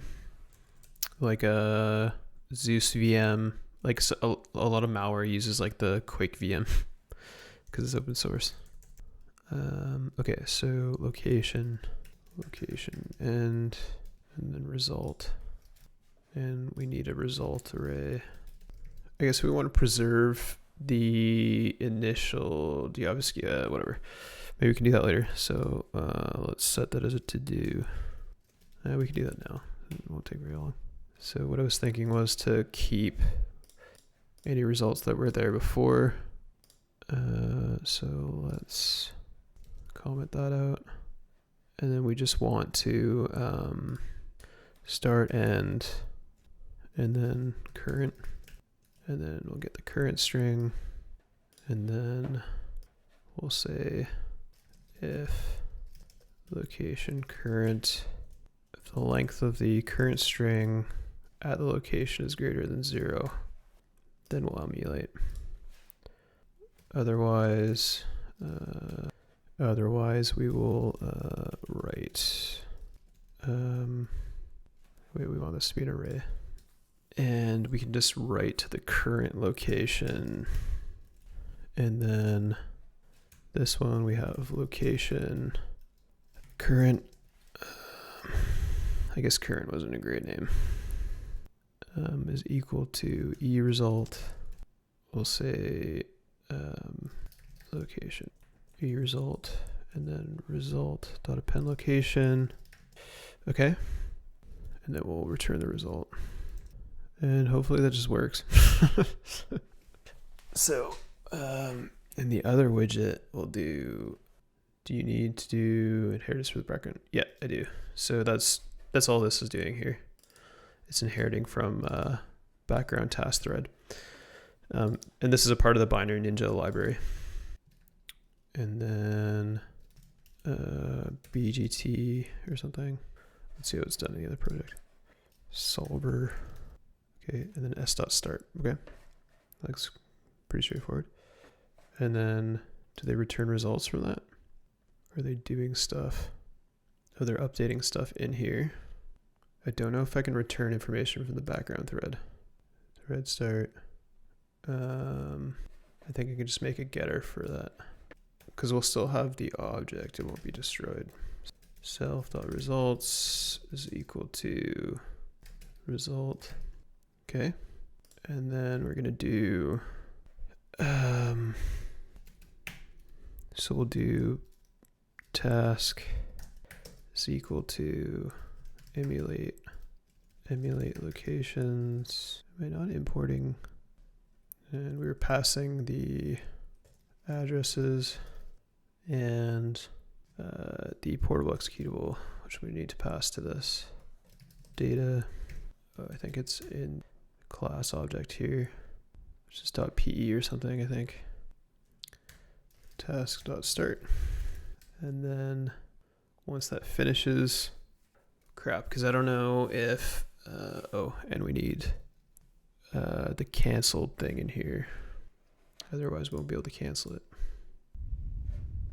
Self.canceled. While not done. Okay, we have to put this in a separate function. Do this stuff that they have. What does step do? Prepare. Okay. Okay, I guess I can do a similar thing here. And then like that. Hopefully that works. This is pretty wild. Like, I wish I could just do this. Could I do this in the UI thread? Yeah, I'll just make this and then do results.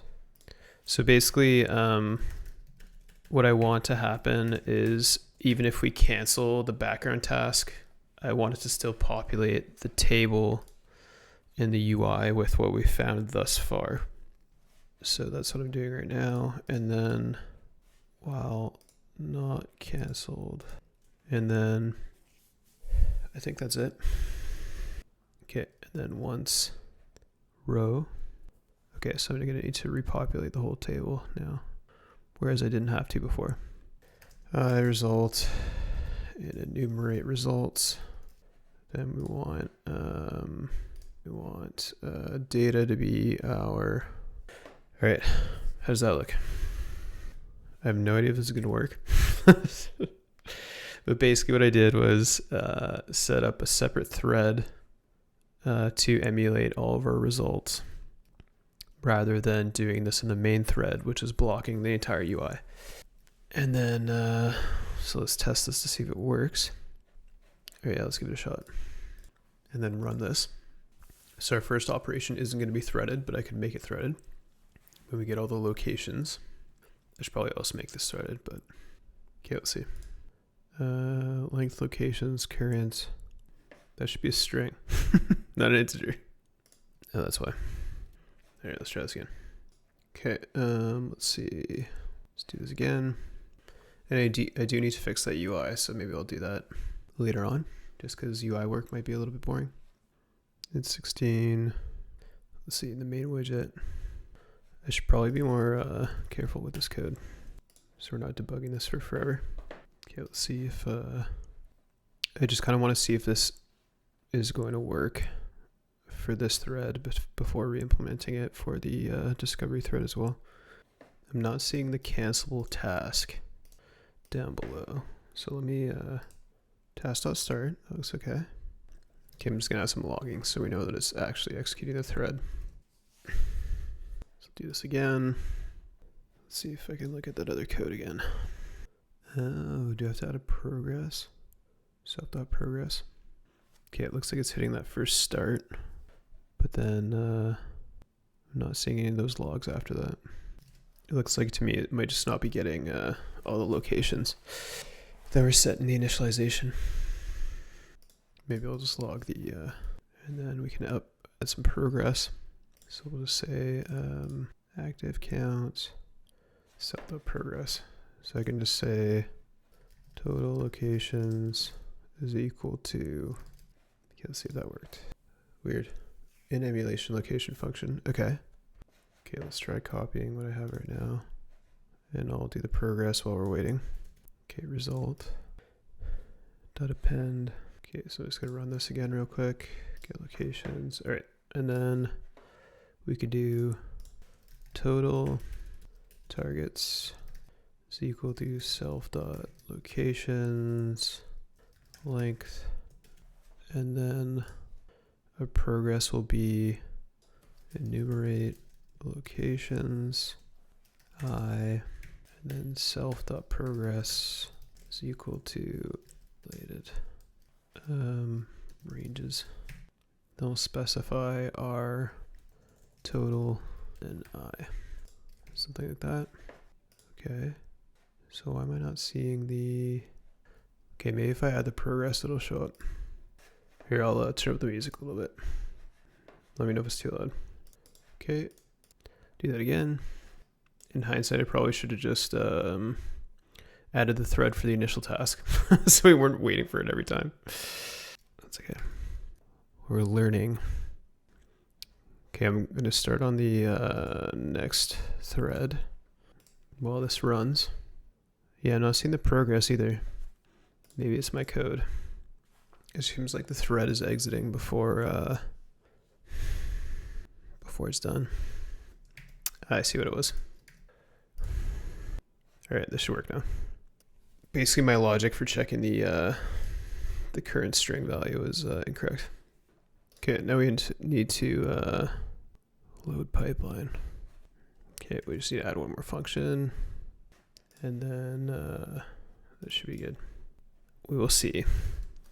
31. Okay, and then in this instance, I'm just going to create a new UG class, and then, all right, look at that. Now we got threading and progress. All right. Whoa, thanks for the raid. What's going on here? Hack smarter, not harder. Hack smarter, not harder. How long until he sees the raid? Hey, Smack, Hack Smarter, how's it going? Yeah, let's check out this. Sorry, I was deep in coding mode. Hack_smarter. Let's see. Thank you so much for the raid. I really appreciate it. Hack Smarter Twitch stream. This stream is managed by Tyler Ramsby. We will be streaming hands-on hacking through Try Hack Me, Hack the Box, Vuln Hub, and various other platforms. Awesome. That's really cool. Yes, my main platform is Tyler Ramsby. Oh, sweet. Okay. I use Twitch for me. Okay, cool. So you, do you have a big YouTube following? Oh yeah, 30K subs. Sweet. Here, I'll kill the music a little bit. It's probably pretty loud. Very cool. Well, yeah, welcome. I'll shoot you a follow on Twitch, and I'll follow you on, or I'll subscribe on YouTube as well. Yeah, this looks awesome. I'm really glad people are doing more Hack the Box stuff on YouTube. It looks really nice. What were you working on today? Unless you have to take off, that's cool too. Oh, nice. Cool. Yeah. Some Kerber roasting. Some, I'm trying to think of my Active Directory vulnerability knowledge. So yeah, just to get everybody up to speed, I'm working on, so I'm working on a plugin for this platform called Binary Ninja. So if you have done any sort of hacking before, you've probably heard of IDA Pro, which is a reverse engineering platform. This is a similar RE platform called Binary Ninja. And I'm using it to help me reverse engineer Golang code. So this is a piece of malware that was written, this is actually from a command and control framework, or a C2 framework called Sliver, which if you've done any pen testing, you've probably heard of Sliver. And I'm basically working on improving the ability to reverse engineer Sliver by writing this deobfuscator on this reverse engineering platform. So pretty niche, pretty different than what you all were working on with Active Directory. But yeah, so that's what I've been working on for the past while. But yeah, Bottleneck, thanks for the follow. Chillin' Spree, thanks for the follow. Mr. Anderman, thanks for the follow. Digital Warhead, thanks for the follow. Hackin' Radio. Hack Smarter, of course, thank you for the raid and follow. Suke Baru, Progz, the Shy Hat,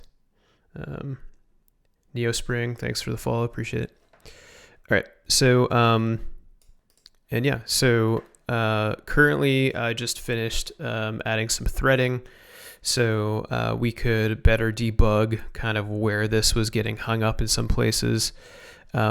But how this basically works is my plugin will emulate these complex instructions, and then it will recover strings from these complex assembly instructions and then add them to our table here.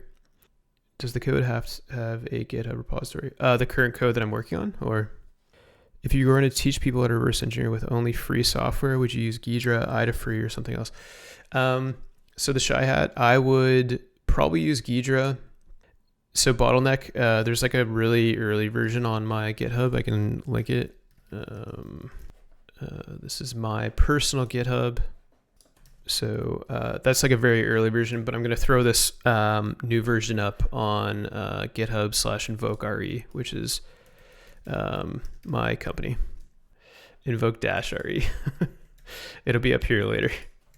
I should probably memorize the URL, but yeah, I have like a whole bunch of streaming notes from past streams, some like cool workshops that I've done. I did one at Recon, which is like a big reverse engineering conference in Montreal. And then there's a bunch of other stuff up on this GitHub, so it's definitely worth following if y'all are interested. And YouTube, just probably throw it out there just in case. Invoke Reversing. Pretty much all of our socials are Invoke Reversing except for GitHub. But yeah, if y'all want to check out the YouTube there, all the past streams and then a bunch of other stuff is up there too. Okay, so the Shy Hats. Yeah, so let me getting back to your original question, the Shy Hat. So I would use Ghidra if you only wanted free stuff. Binary Ninja is really affordable. Like for students, it's like $75. And then like a full professional license isn't too bad. So yeah, so I would like, if you can, I would check out Binary Ninja. But also like IDA has a home edition now, which I don't think is too expensive. But if you're looking for purely free, yeah, there's nothing better than Ghidra currently. Yeah, if y'all are interested, I do this training stuff. We do a whole bunch of free stuff like on the YouTube channel and here, but if you're interested in learning how to reverse engineer malware, we have a few courses there. But yeah, again, we try to put out a lot of community content like these streams and our GitHub, etc.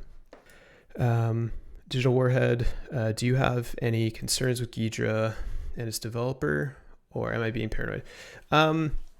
Like, if you are paranoid about it, I would just throw it in a virtual machine and then kill the internet connection.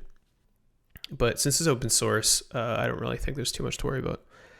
Their engines are obviously pretty complex, but yeah, I don't really think there's too much to worry about, to be honest. I remember when it did come out, there was a few vulnerabilities in it that people found, but like since I generated these samples using Sliver, the Sliver framework, I'm pretty comfortable in running these or running Binary Ninja locally while processing these, but typically I'll run everything in a VM just in case there's parsing vulnerabilities in IDA or Binary Ninja. I've been doing this for like 10 years and I still haven't seen a piece of malware or something actively exploit IDA, but that doesn't mean, or IDA or any of these reverse engineering platforms, but that doesn't mean it's not possible. So, okay, so see this count down here in the bottom left. Now I can see that, okay, it's getting hung up on this 495. What is the most common language used to write malware? It used to be C, but now it's gotten to be more common to use next generation languages like Golang and Rust more recently. And I've also seen a lot of C#. So the .NET framework stuff is also very common now. And then higher level languages is also fairly common. Like on Windows, you have JScript, which is commonly used to write malware in JavaScript, but Windows has its own interpreter called JScript that you can use to basically write malware in on Windows. Then you also have Visual Basic Script on Windows and a number of different, like even PowerShell malware exists, etc. So you can imagine it's like anything under the sun that you can possibly write a program in, you can write malware in, but yeah, it's pretty common to see in C, C#, Rust, Golang, I would say. There's also like older frameworks that are still used today, like Delphi and even assembly. Like a lot of it's common to see malware written in assembly. Hey, Reductor, what percentage have kernel mode components, or is it mostly user mode? I would say the vast majority is user mode. It is common to see kernel components, but the reason that most malware authors don't write kernel components is because they need to be signed. And while it's fairly straightforward to sign user mode components, it is a lot more difficult to get signed driver components on Microsoft Windows. But more recently, there's been a lot of pieces of malware that are exploiting kernel, like legitimate kernel mode drivers that have vulnerabilities in them in order to disable things like driver signature enforcement in the kernel. And therefore that enables the malware author to load their own custom driver once driver signature enforcement is disabled. So if you're interested in that, there's a good blog. It's called Bring Your Own Vulnerable Driver. And I think, yeah, CrowdStrike put out a good one. Yeah, so this illustrates a lot of those techniques, if you're interested. But yeah, it's pretty much always userline components now. And then every so often you see a kernel mode component, but it usually involves some form of exploitation in the kernel. So yeah, looking at these, 498, I'm interested as to why. So I think I messed up I need to fix my code here for a thread task. But yeah, if you have any more questions, just keep asking them and I'll keep answering. Is HVCI putting much of the barrier up? Yeah, HVCI effectively solves that, I believe, because it makes the, I think it basically makes those vulnerabilities I was talking about impossible. just because the kernel mode components that would be manipulated by the vulnerable drivers are now protected by the memory integrity and virtualization. So like, for example, you can't turn off driver signature enforcement anymore, and you can't. So like, there's also a lot of driver vulnerabilities that allow manipulation of userland processes so they can escalate privileges and stuff like that. So that's not possible with HVCI. So yeah, that's a very good observation. Hey, I liken G Sanji. Thanks for the follow. Okay, so another thing I want to add here is in the threaded component is updating. Well, let's see if the canceling actually works. That's a good question. All right. Yeah, it looks like the canceling, that while loop should be terminating, but maybe I need to do it in the main loop. That would actually make sense. All right, so let's do that. That's easy. So in the main loop, so we need data for this one for sure. So in that main loop code, let's go over here. Okay, so we don't need these hello. I'm trying to learn RE for malware analysis. Nice. Have you done any yet? So I think we want to add our cancel functionality to here. And I think that should do it. Okay, and then let's spin that back up. Are most of you penetration testers? Or like, what's your interest with the hack the box stuff and everything that HackSmart was doing? Haven't done much, only CTFs. Assembly can be hard. Yeah, for sure. It can definitely be hard. We have some assembly primer stuff on YouTube if you're interested. Here we have, like, in these course previews, there's a YouTube playlist that has a bunch of stuff that might help. That's free. Hack Smarter. Yeah, I do pen testing for my job and enjoy teaching and streaming the evenings. Nice. That's awesome.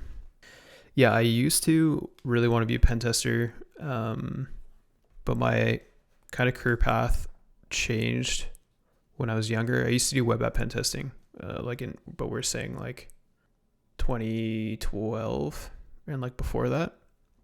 And then I started working for an antivirus company and then started looking at malware and reverse engineering. So that's kind of how I progressed to here. Cool. Thanks for subbing. Appreciate it. How long have you been doing YouTube for? Like with 30K subs, that's a lot. A little over 2 years. Nice. Yeah, you're making really good progress. It's pretty cool how big some of the YouTubers are now in the space. Like, millions of followers and stuff. I never thought I would see that, like, much of a niche having that big of an audience. So it's really encouraging. Mine's like a niche of a niche, so it's kind of, I'm not expecting our channel to explode or anything, but yeah, it's a lot easier for sure. But like John Hammond, how many followers does John Hammond have now? Like almost 2 million. That's wild. I'm in college, hoping to land a SOC position after I graduate, either going to malware analysis or forensics. Nice. That's awesome. Oh, you done live streams with John Hammond? Let's see. I want to find them. It would help if I could spell smarter. Is this you? Nice. Yeah, that is you. That's sick, man. I'm going to save that for later, for I'm not on stream. You should all collab with HackSmarter. Yeah, for sure. Have you done any RE stuff, HackSmarter? We can look at malware together. No, I'm terrible at it. Yeah, we could definitely do something like that. That'd be really cool. I've been meaning to do more collabs because, I don't know, it's more interesting than just me talking to a mic. Do you have a specialization for pen testing? Or do you mostly focus on network pen test stuff? Or everything, I guess. I do all kinds, everything from web apps to cloud. Nice. Hell yeah. Yeah, I've never done any cloud stuff. Never done any real social engineering, but I've definitely been interested in it. I have it's not here, but I have like Kevin Mitnick's books and stuff. They're downstairs. Rest in peace. So like I'm interested as to why these are taking so long to emulate. And I'm gonna add logger.log info emulation result, and then we'll do the end. Kevin Mitnick got me interested in cyber with those crazy stories on YouTube. Yeah, I read his book, Ghost in the Wire, I think it's called. But yeah, he had wires, plural. But yeah, good book. I've been doing cybersecurity related things as a hobby for over 20 years. Ended up doing software engineering path instead. Still debate making the switch. Yeah, like it's kind of, I don't know. If you can do it as a hobby, like if you're a good developer, I think you can keep it like as a hobby, or you could probably pivot into it as a developer pretty easily, just because you have a good understanding of operating systems. And I don't know what kind of program you do, or software engineering, but if you do any systems programming, reverse engineering wouldn't be too difficult. Oh, the Kaspersky one, nice. I haven't done this one before. Targeted malware reverse engineering. That's cool. They also have a Christmas sale. Nice. AAA game dev with heavy focus on level stuff. Nice. That's awesome. But we can't order nothing from them due to the war that's going on. Oh, I didn't know that. Like you can't order from anything from Kaspersky. I guess it's blacklisted if you're in the US or something. No, I have two 25s. Can you tell? Yeah, Reductor. I think my cousin works for EA, which is pretty cool. He's the only game dev I know. I think he does mostly graphics programming and like visual effects. But yeah, I don't know many other people in the space. It's a really cool space. Okay, I'm going to kill this. Or yeah, let's see if my cancellation stuff works. Okay, I'm just going to kill this and copy it over. So Gemoni, we actually have our own training that I linked earlier. And there's like testimonials and stuff. If you check out the pricing page, there's testimonials. But if you register, you can check out a bunch of modules for free. And yeah, a lot of people have given really good feedback. I'm constantly updating it and adding things based on people's feedback. So if you want to check it out. And it's pretty affordable compared to other training. It's cheaper than that Kaspersky one for sure. Okay, so I'm going to copy that code over. Is it J Money and not Gemoni? Okay, that makes more sense. All right, let's try this again. I'm back learning my OSIT again. Oh, nice. That's cool. That's exploit development, right? Yeah.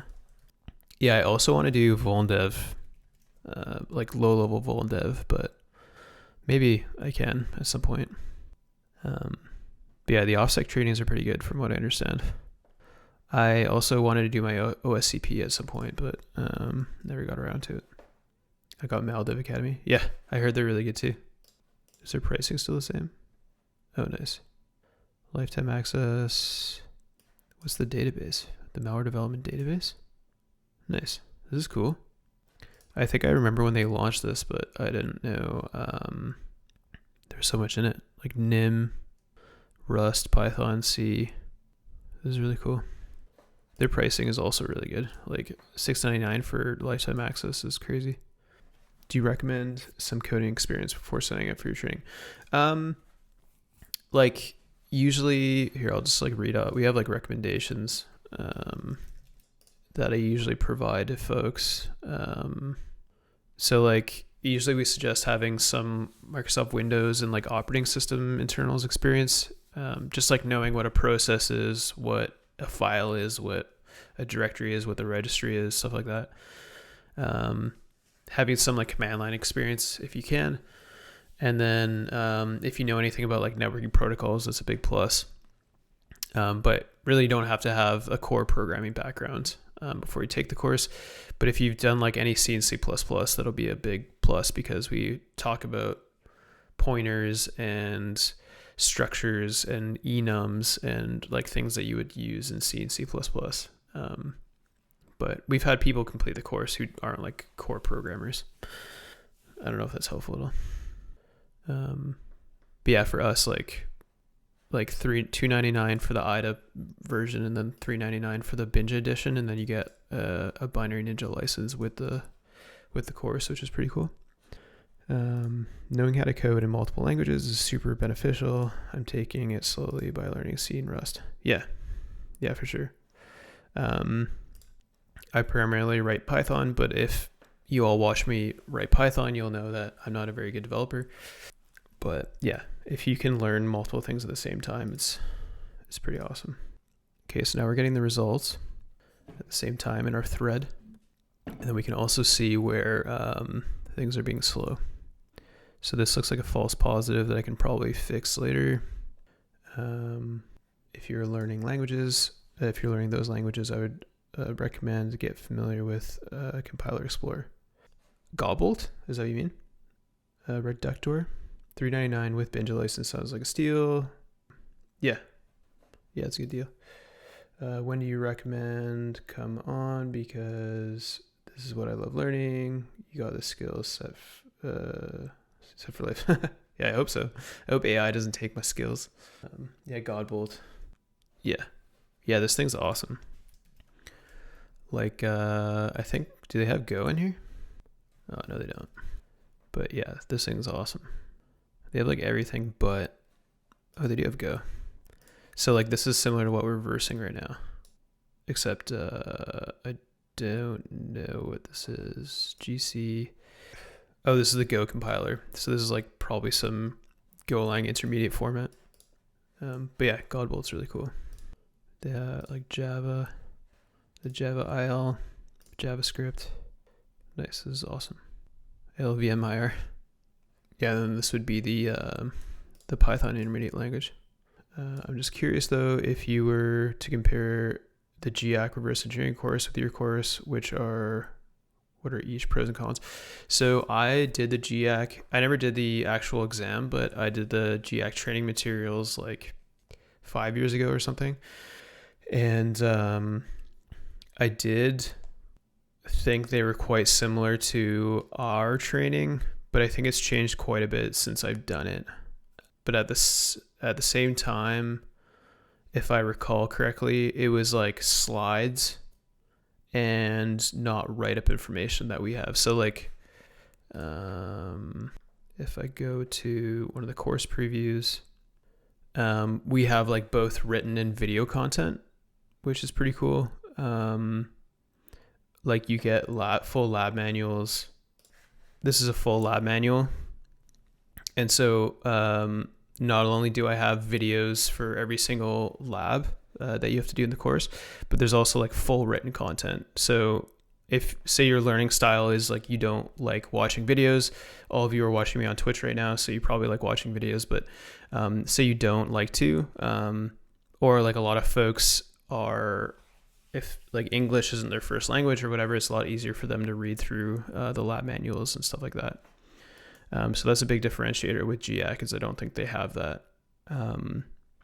And it's kind of in a progressive format. So you like always work on the same sample, but in different ways, and you solve the same solutions in different ways. So then you learn how to do different techniques in order to come to the same conclusion. And yeah, we go through like both static and dynamic analysis, which is what I'm doing right now. Static analysis, and then, well, we're doing emulation, so it's kind of different, but dynamic analysis, and then we go into like network monitoring, so like how to monitor malware executing through their network traffic, and obfuscation, which is what I'm doing right now. But this is more of a basic perspective and not Golang. And then stuff like unpacking and process injection, which a lot of malware uses packing and process injection. So those are like vital areas to cover. And then we go over comparative analysis. So you all weren't here when I did this on stream earlier, but I wrote a Yara signature for this sliver variant that I have open here. Yara sold. Awesome. And I wrote a Yara signature for this, just like off by hand, just for fun. And And basically all I did was I took like a set of instructions, obfuscation instructions that was present in this Golang sample, and then I ran it on my friend's website, or to my friends, Unpack Me. And they have like, here, I'll link that in the chat too, because it's really cool. Yeah, I have used Binlex actually. Binlex is written by a friend of mine. I'm friends like IRL with the author of Binlex. So I have used it. I haven't used the new Rust version a ton, but it's definitely really good for saving time when running Yara rules. Oh my God, yeah, that part where it's the same sample but different techniques used. Thanks. Cool. Yeah, sounds good. But yeah, Binlex, I will link as well. Yeah, Cerberus, good friend, really cool project. This is basically like, for those of you who are not aware, it's like for rapid prototyping and extraction of attributes from executables is kind of how I would describe it. She describes it as like DNA fingerprinting for executables, and then there's like a whole bunch of different supported formats, and there's like an IDA plugin, and Cerberus recently rewrote it in Rust, which is really cool, and extracts like these attributes and like a whole bunch of different data, like entropy patterns, whatever. So pretty cool. Okay, so this is working well. Let's see, like there's a few of these. I should probably add the end address because I think there still might be some false positives here. Came back recently, and I guess YouTube doesn't like malware content. Yeah, like we have some on our YouTube channel. Oh, sorry, I missed your first comment. Serves work is so good. The malware hell series, yeah. Yeah, I know Cerberus took down a bunch of our YouTube stuff, but because it was getting flagged for whatever reason, and I think she was about to get her YouTube account removed because of the flags she was getting or something. I can't remember exactly, but super annoying. We have some stuff up. It's kind of more niche and like related to the reverse engineering platforms, so I'm hoping that it doesn't get removed at any point or flagged. But okay. Oh yeah, and I was gonna adjust the count for the, let's do that. For the progress, it will be I+1 because we're working with an array. But yeah, keep asking questions. I love answering them. So, okay. So let me implement threading for the first task as well. But I'm wondering if, here, let me see if the canceling actually works. What was your first programming language, and what would be your advice for a beginner? So mine was Visual Basic 6, which nobody really uses anymore, which is like a pretty basic language. And then at university, I wrote a lot of Java and then C++. For getting started, though, I would definitely look at Python and C. Python just because of its ease of use and it's widely used, but C for kind of understanding and getting a handle on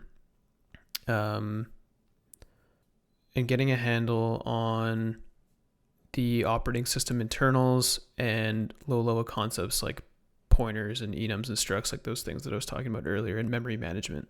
So a lot of the newer languages, especially with things like Python and JavaScript, etc., they do all of the memory management for you, which is great. But one, it's slow, and then two, you never really learn how a lot of languages work. If you're interested in learning programming, I think the CS50 course has gotten really good. So like this Harvard CS50 course, my friend's doing it right now, and you can like literally do interactive tests online and it's free. So it's 11 weeks long, which is pretty long, but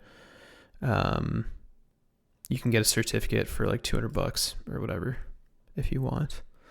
But yeah, I would say it's definitely worth taking if you want to learn programming. But this is based on Python.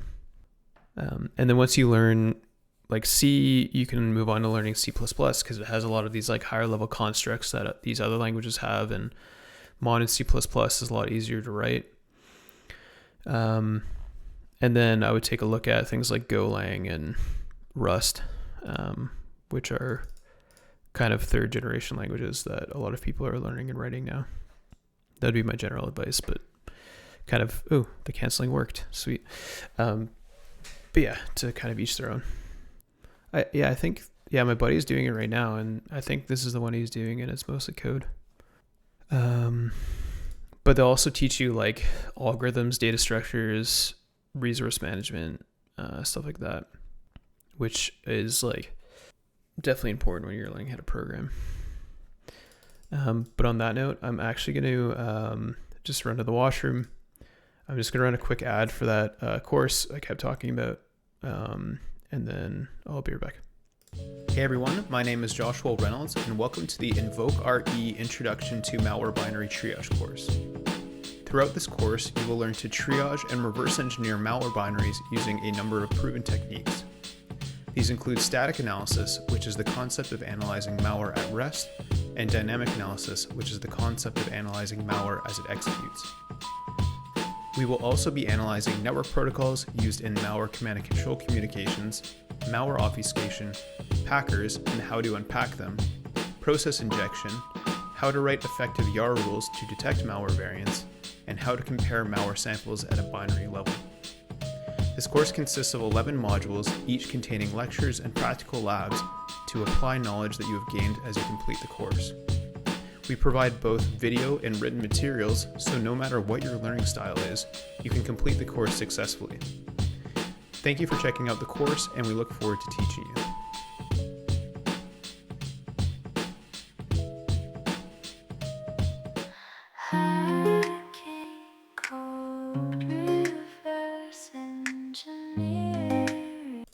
Okay, so let's see what else we can get done here.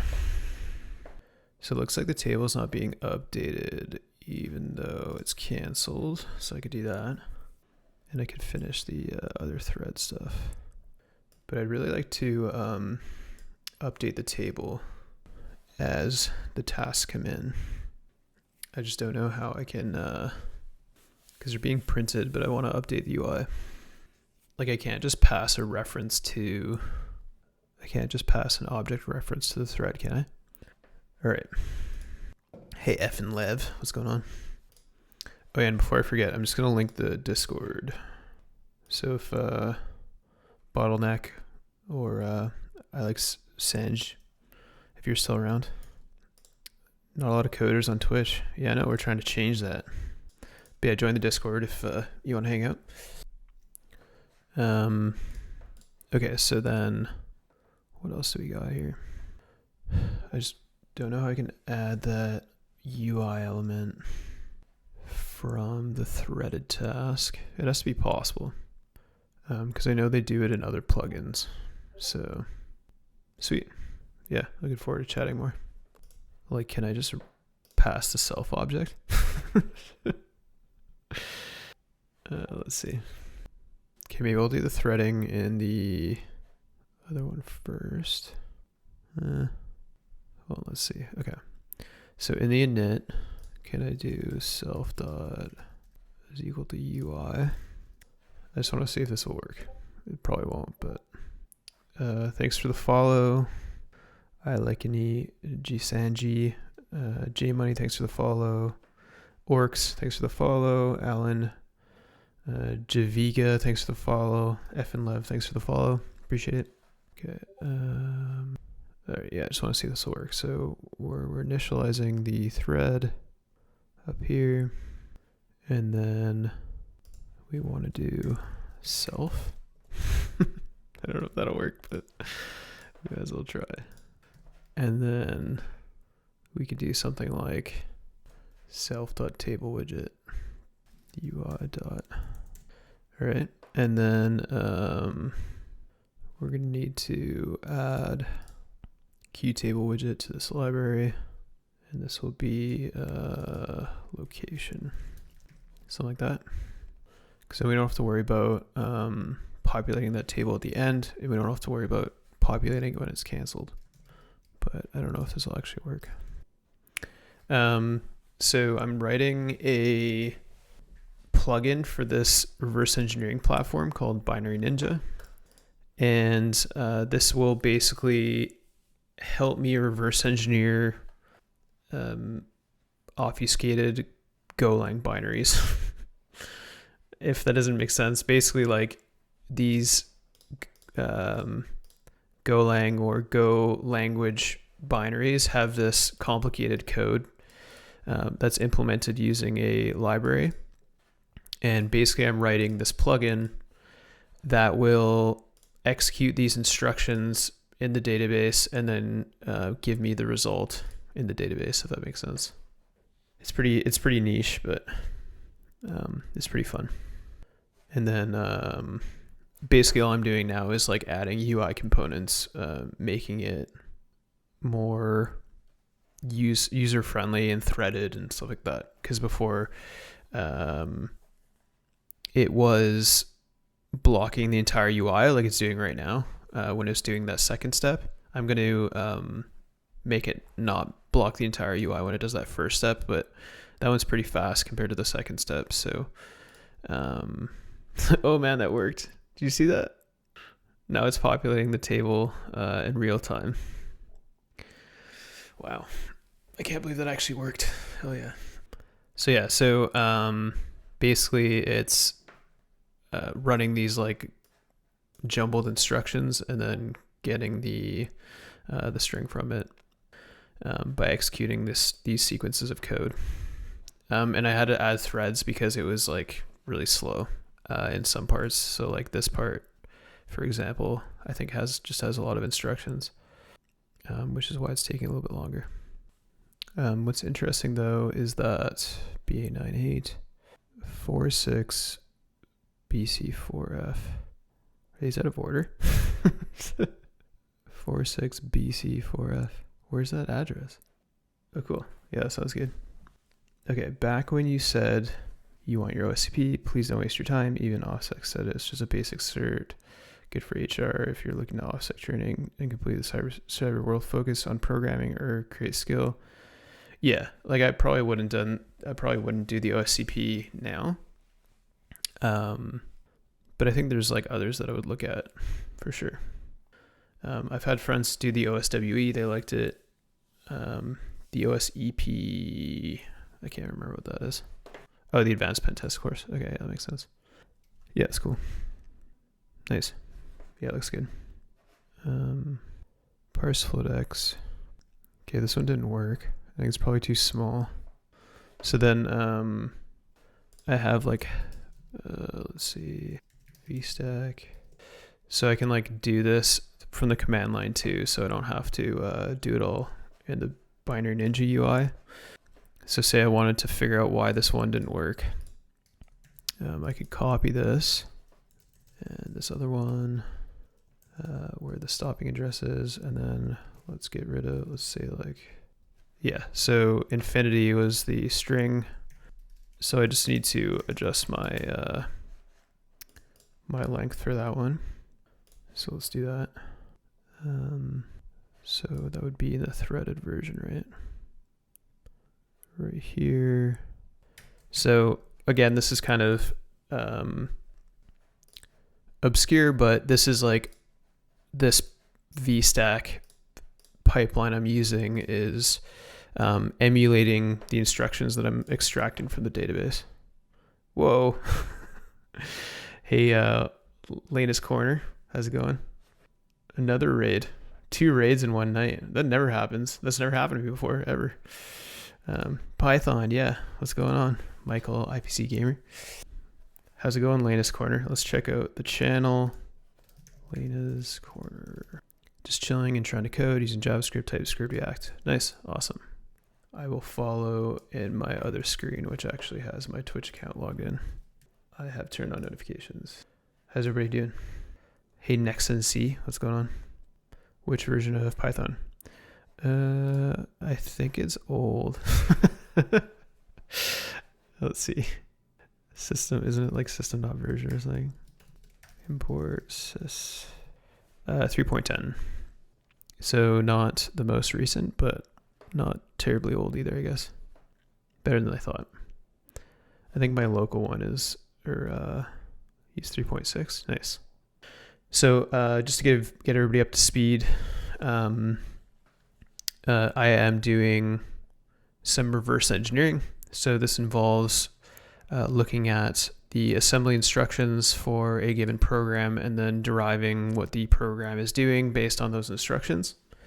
And for that, I'm using a reverse engineering platform called Binary Ninja.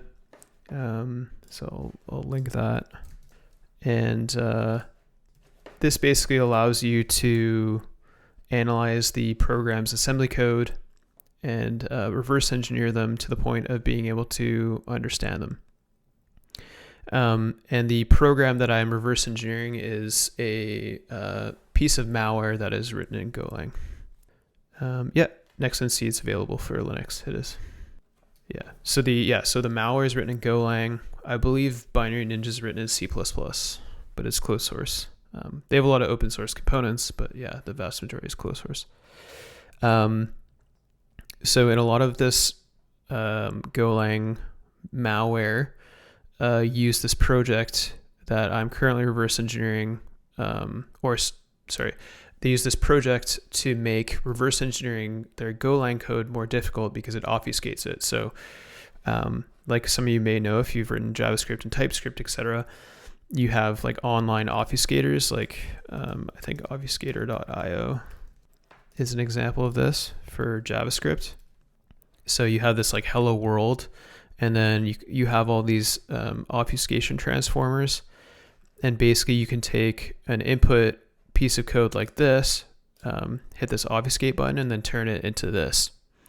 So all these jumbled instructions.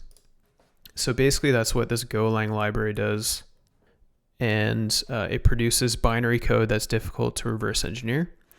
And it also takes things like strings and constant data types like arrays and transforms them into these complex assembly instructions. So what I'm doing is I'm currently writing Python to essentially extract the locations of these jumbled strings and instructions, and then I'm running them through what's called an emulator to basically execute their instructions within an emulated environment. I'm not actually executing the malware, it's just emulating the code using QEMU. And what if you give it universe? Yeah, that'd be nice if that actually worked, 9-sec. And I'm emulating those instructions, and then I'm putting them into this table. So that's basically what I'm doing right now, is writing code to help me reverse engineer other code. Have I used Cheat Engine? I haven't personally used Cheat Engine, but I've heard it's really good for what you need to do. I use another similar, Cheat Engine is a debugger, right? I can't remember. It's a powerful and feature-rich program designed to modify rules in games. Cool. Yeah, so I know it does a lot of like real-time in-memory modification stuff. So I use a program called x64 debug that basically does similar things to Cheat Engine. Yeah, like you can still edit memory with x64 debug.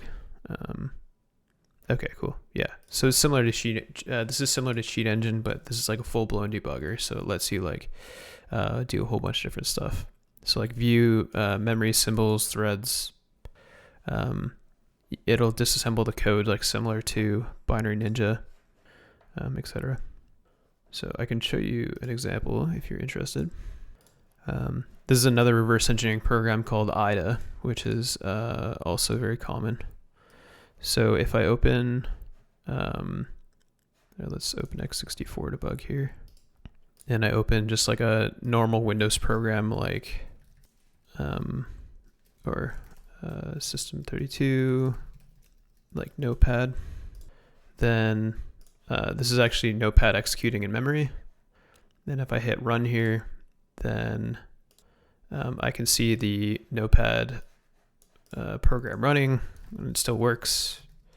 And then, but I can pause the execution by hitting this pause button. There's multiple threads, so you can see all the different threads running.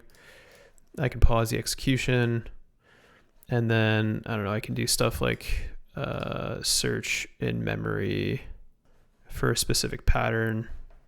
I don't think I'll be able to find that hello, but yeah, it's just going to search that single block. So, but say I wanted to write something that would search every single, or yeah, if I can select them all, let's see that.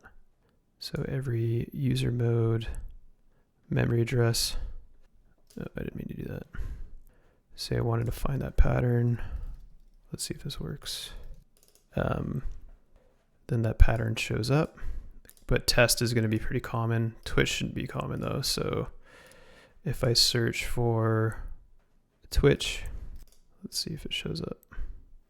It did not. So it might be UTF encoded or something like that, which is why we can't find it. But yeah, it's pretty cool. And then you can like look at memory regions. So I can right click and then do like follow and dump, and then I can like look at the live memory and then modify it. So say if I like selected these bytes and then did binary edit, then I could just like edit this to whatever I want in memory. So yeah, Cheat Engine is really good, but I use x64 debug myself as well for malware analysis. Is really good for it. Cheat Engine can be really good for it, but you have to spend some time setting it up. Okay, cool, nice. Yeah, I've also used like WinDebug. I do have WinDebug on here, which is also really good, but it's a lot more hardcore in that like you have like this command line interface that you have to like learn all the hotkeys for, and it's quite a bit more complex than x32 debug. I've heard people spend some yeah, it's super powerful. I think like this is basically the debugger that they use at Microsoft to debug their programs. So it's got to be really good, and it has like time travel debugging and stuff like that. But for malware analysis, I primarily use x32 debug. Like there's a whole bunch of really useful hotkeys that you can use. So like for example, not hotkeys, but commands that you can use. So say I did like DT, this will actually give me the process environment block for a given process. Oh wait, we don't want to do that with the peb, hold on. Anyways, I won't go into it too much, but you can basically like look at in-memory structures using WinDebug quite easily. So I used to be quite good at using WinDebug, but not so much anymore. Okay, so let's go back to our program executing and see how it's doing. So, okay, so we're hitting like this 498 range. And it's, yeah, I think it's just a lot of instructions, but the end addresses look okay. 563, 7B8, E9. Yeah. Like I think our algorithm's doing a pretty good job. I think the emulation is just slow, but the fact that they're updating in real time is cool. That means I can get rid of some code. Yeah, I really want to learn more WinDebug. One of the more cracked devs in the Souls Mine community uses it exclusively and really likes it using it when I had to debug VM's kernel. Yeah, nice. Yeah, I've used it for, it's pretty much like the only thing you can use for debugging the Windows kernel. So I've definitely used it for that. I know there's some nice WinDebug cheat sheets online. I'm sure you've seen some of these before, like this. So like some of those commands, well, not the bang commands I was using, but, oh, this is pretty complex actually. Okay, so you can get the list of symbols, the list of in-memory modules, source path, but you can even like handle exceptions and stuff like that. So I know x32 debug can do stuff like that. But all right, let me continue. I'll link this if you're interested. I also did a YouTube video a long time ago on like if you search WinDebug on YouTube, it usually comes up. Like I did this 5 years ago now with a friend of mine, Sergey, that goes over using WinDebug for some malware analysis stuff. But as you saw, I forget a lot of the commands because they're pretty cumbersome, but usually I need one of these cheat sheets nearby if I am going to be using it. I'm just going to use AI for a sec. Let's see if it knows about WinDebug. How can I dump the PE header for a process? And I do use Copilot sometimes, by the way. Dump header. That's what I was trying to do earlier. So you can do like LM to like list all the modules. If you have like Notepad as a module, you can, if I have the start address for a given module, then I can do like the bang dump header. Then it gives me like all of the portable executable header information, blah, blah, blah, whatever. So that's what I was trying to show earlier. So pretty interesting and powerful. But okay, so let's get rid of that other code that I don't need anymore. So this stuff we don't need. Taking shape. This is our emulate locations thread. And then we have, I was so excited when that passing self worked to update the UI. That's nice. Okay, we still need all of that. I don't think we need this anymore either. Okay, and then, so the next thing I can do is get, I think we can just let it keep emulating, right? We're at 700, which is pretty good.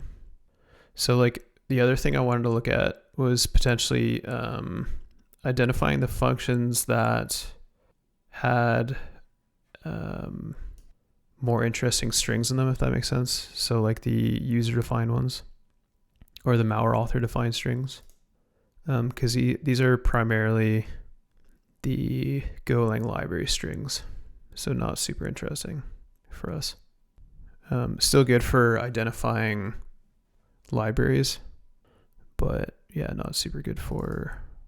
Okay, so maybe what I'll do is implement that other thread and then probably call it, just because it's pretty late. It's like 1 here. But if you have any other security questions, I can definitely answer them, or I'll try to at least. Okay, so we're going to create a UG task here, and then we'll do finding locations, and then we're going to want similar like real-time update code too, I think. So UI, it'll be self.ui is equal to UI, and then we'll want to do the background task thread initialization, which we already did. And then we want to have our core functionality down here. So but we don't really need to replicate it like I did before, since we can update the UI in real time. So that's not too bad. So all I really need to call is find target locations. Oh, right. And we need BV here. So in Binary Ninja, everything is within what's called the binary view, which is essentially this entire UI component. So I just need to pass that into this object when I'm going to use it. And where this is initialized, I'll pass it later. UI BV, and then self.bv. Okay. And then we're going to need some UI update stuff in here though now. Find target locations, and this is where we're going to need the UI update components. So we'll need UI self.ui, and then it'll be basically the same that we did before up here. So this stuff.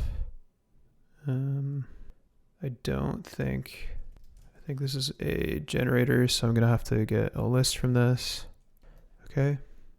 And then for each of those callers, then I'm going to have the index, which is the result here, and we'll have our call.address there, and then our start location being one of these, so we don't need these. Okay, and then we're gonna have these occur no matter what.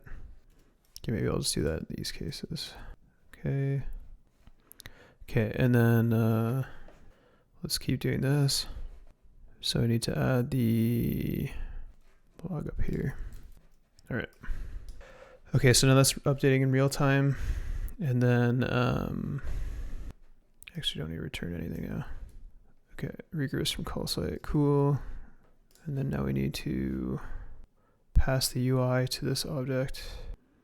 So we'll do task is equal to, and then we need to pass the self.pe, self.ui, self.bv. We need to import that. And then, all right, and then let's just make sure all that makes sense. Find slice byte to string, find target locations.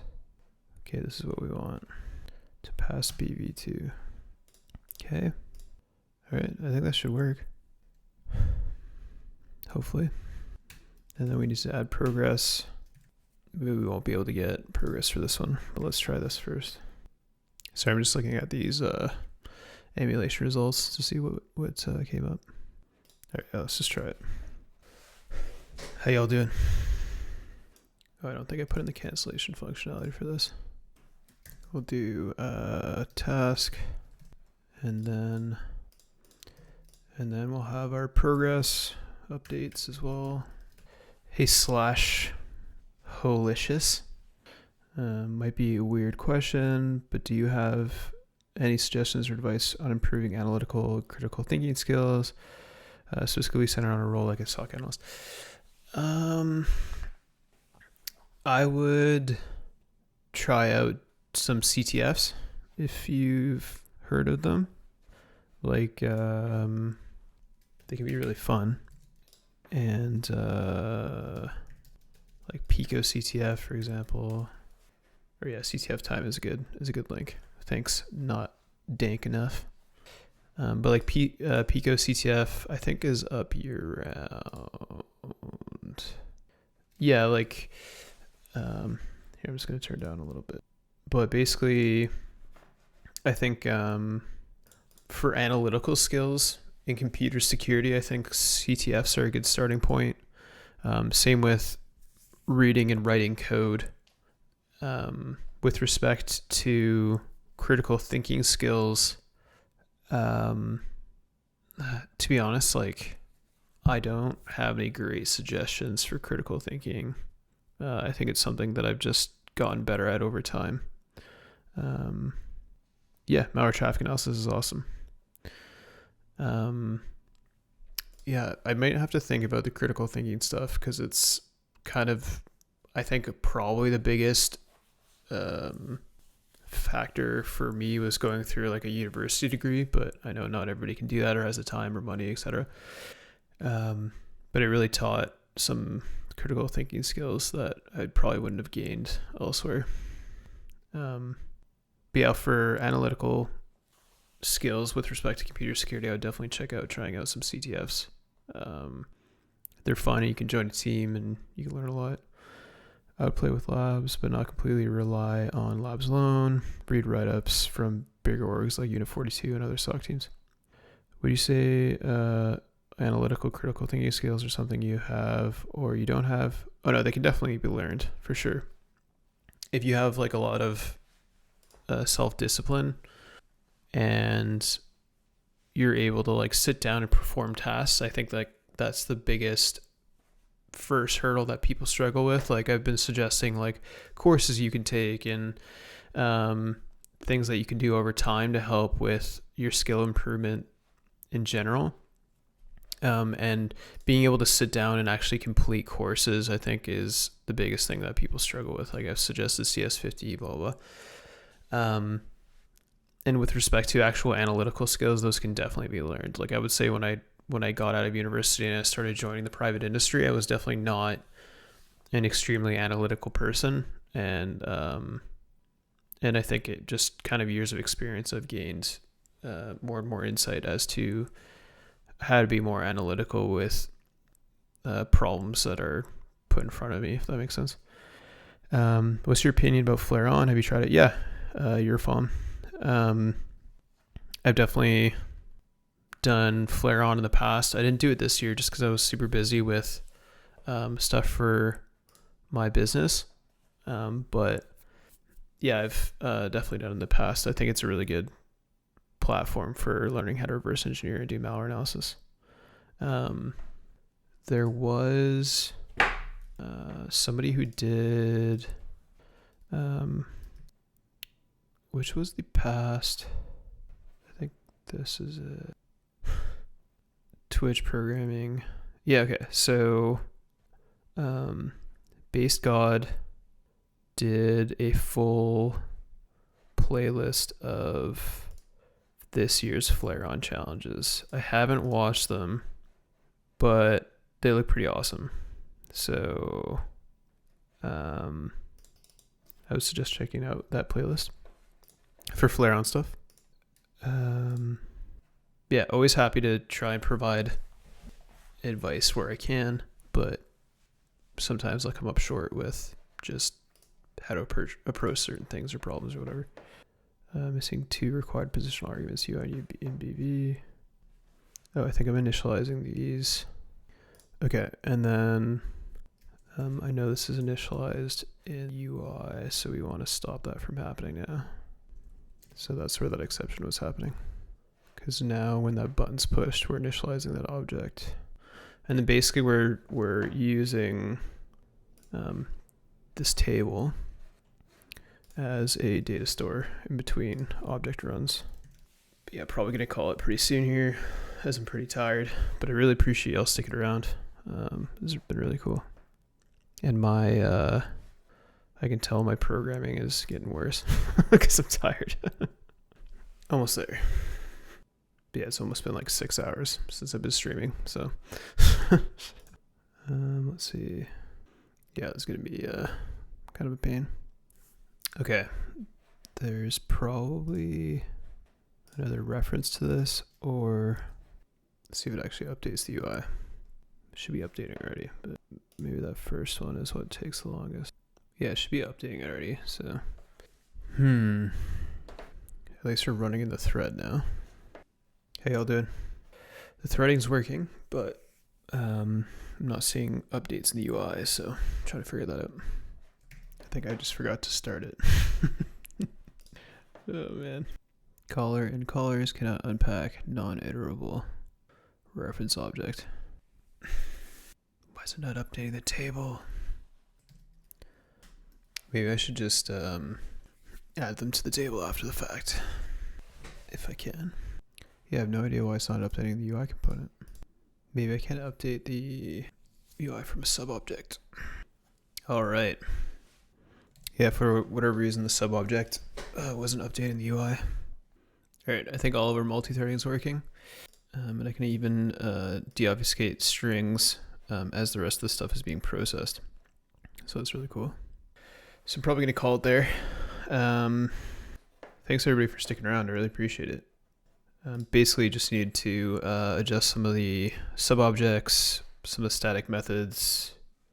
Yeah, just had to do some finagling with the threading in order to get it to work properly. There's still a few updates that are not coming into the UI, so I just need to figure out what that is, but I'll probably debug that tomorrow just because it's 2 a.m. here. But yeah, really appreciate y'all sticking around. I'm just going to play one more ad for our training. The reason I can do these streams, afford all this equipment, and afford all these fancy reverse engineering programs is because of this stuff that we do. So I'm just going to throw an up ad, see, I can't even talk, I'm so tired. Throw an ad up on here, and then I'm gonna raid somebody since I got raided twice. So need to pass along the favor. So I'll be right back. And thanks again for watching. Hey everyone, my name is Joshua Reynolds, and welcome to the InvokeRE Introduction to Malware Binary Triage course. Throughout this course, you will learn to triage and reverse engineer malware binaries using a number of proven techniques. These include static analysis, which is the concept of analyzing malware at rest, and dynamic analysis, which is the concept of analyzing malware as it executes. We will also be analyzing network protocols used in malware command and control communications, malware obfuscation, packers and how to unpack them, process injection, how to write effective Yara rules to detect malware variants, and how to compare malware samples at a binary level. This course consists of 11 modules, each containing lectures and practical labs to apply knowledge that you have gained as you complete the course. We provide both video and written materials, so no matter what your learning style is, you can complete the course successfully. Thank you for checking out the course, and we look forward to teaching you.